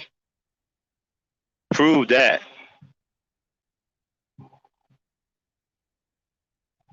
Prove that I'm evil.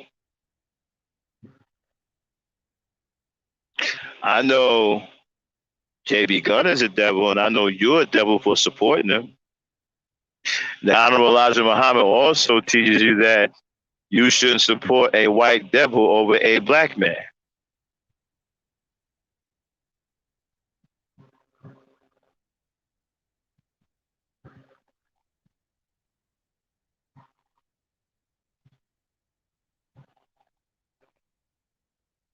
You can't get out of this one, Kendall. Elijah Muhammad can't get you out of this one. You know, Martin Luther King can't get you out of this one. Malcolm X can't get you out of this one.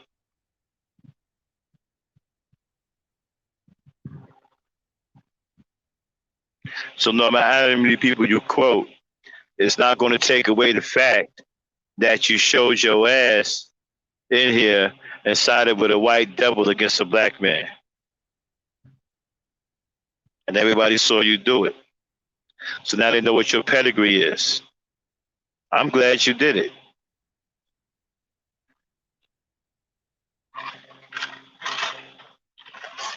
And if I'm evil, prove it.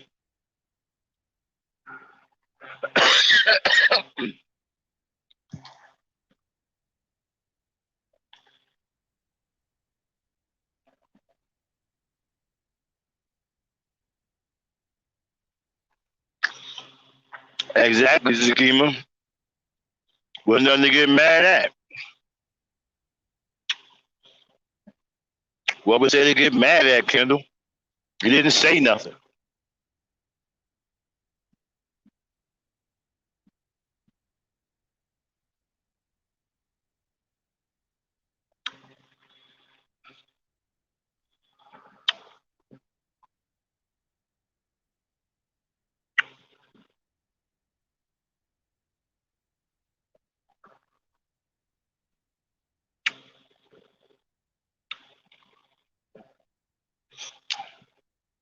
But you know what, Shakima?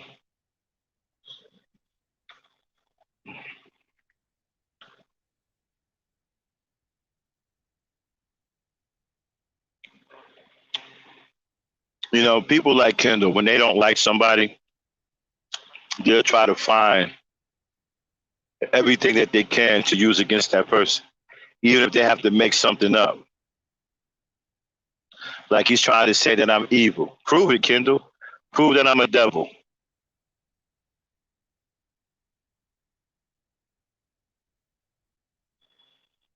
Yeah, take the link, Kendall. Come on up here and prove that I'm a devil. I bet you he won't take that link, y'all. He know better.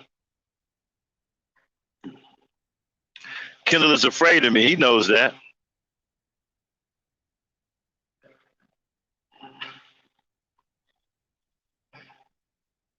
I wish you would bring your punk ass up here. I will enjoy sending you to your destruction.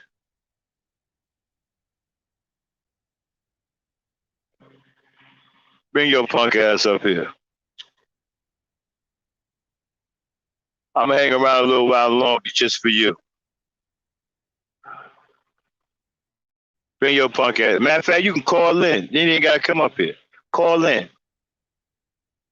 Call the number.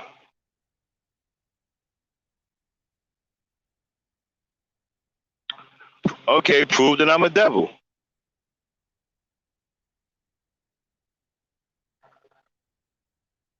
Go ahead, Kendall. Lucy wants to hear the Yakub story. Because he ain't coming up here, y'all. He's too much of a coward.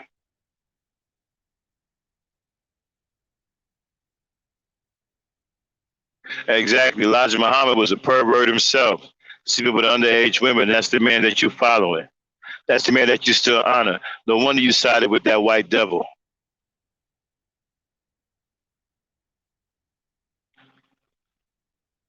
Prove that I'm a devil, Kendall. Prove that I'm evil. Why you say things you can't back up?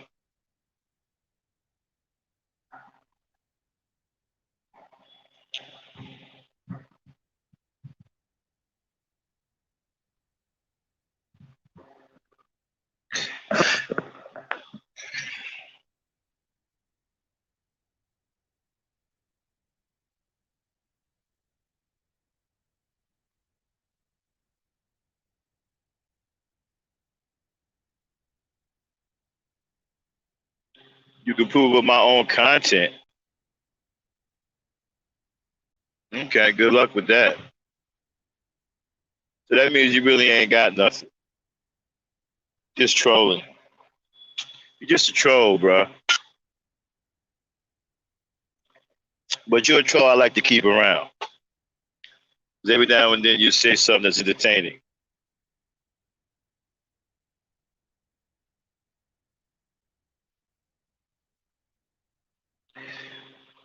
Lucy, he's an imbecile. Okay?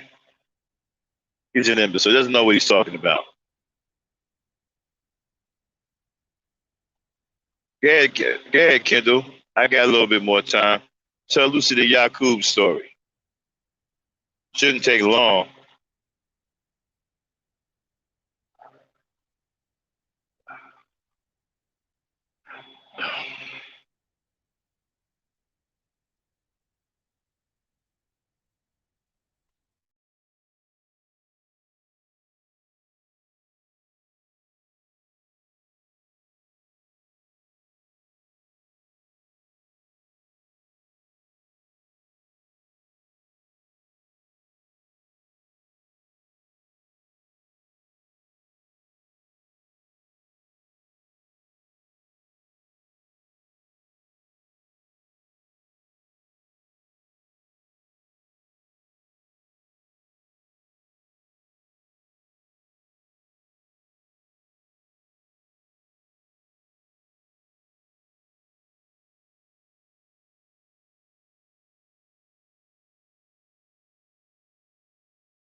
All right, sorry about that, y'all.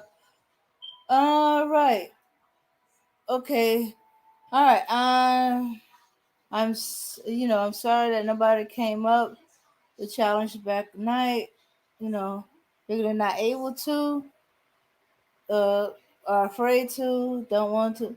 But either way, we're gonna call it a night, and we're gonna go. So let's see.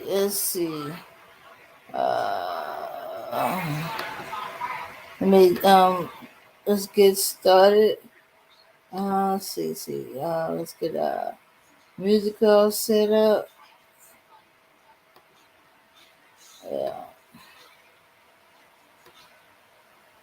Okay. Yeah, cool. Can easily improve the language. Improve the language of phonics. You gotta pay attention to what you read, hear, and see. Let's see. Well, it was just an RBR channel the other day praising Elijah for building a nation. Why do you run around to other channels making up shit about me? It was just on RBR channel the other day praising Elijah for building a nation. Okay. Is language because we can speak? It's like it picking a language just because it's not recognized doesn't mean it's not a language. All right. Okay. Oh. You're waiting on a white man to tell you what a language it is. Okay. All right. Let's wrap it up. All right, everybody. Thanks for coming. Thanks, Mela, Charlene, Verbal Assassin for coming up. All right, let's see. All right. So we're going to have a good night. Until we see you next time. Peace, power, unity. Maybe somebody besides JB Gunner come up to challenge Max. All right. Peace, power, and unity. Y'all have a good night. We don't see you tomorrow. Well, you definitely see us Saturday for ladies' night. All right, here we go.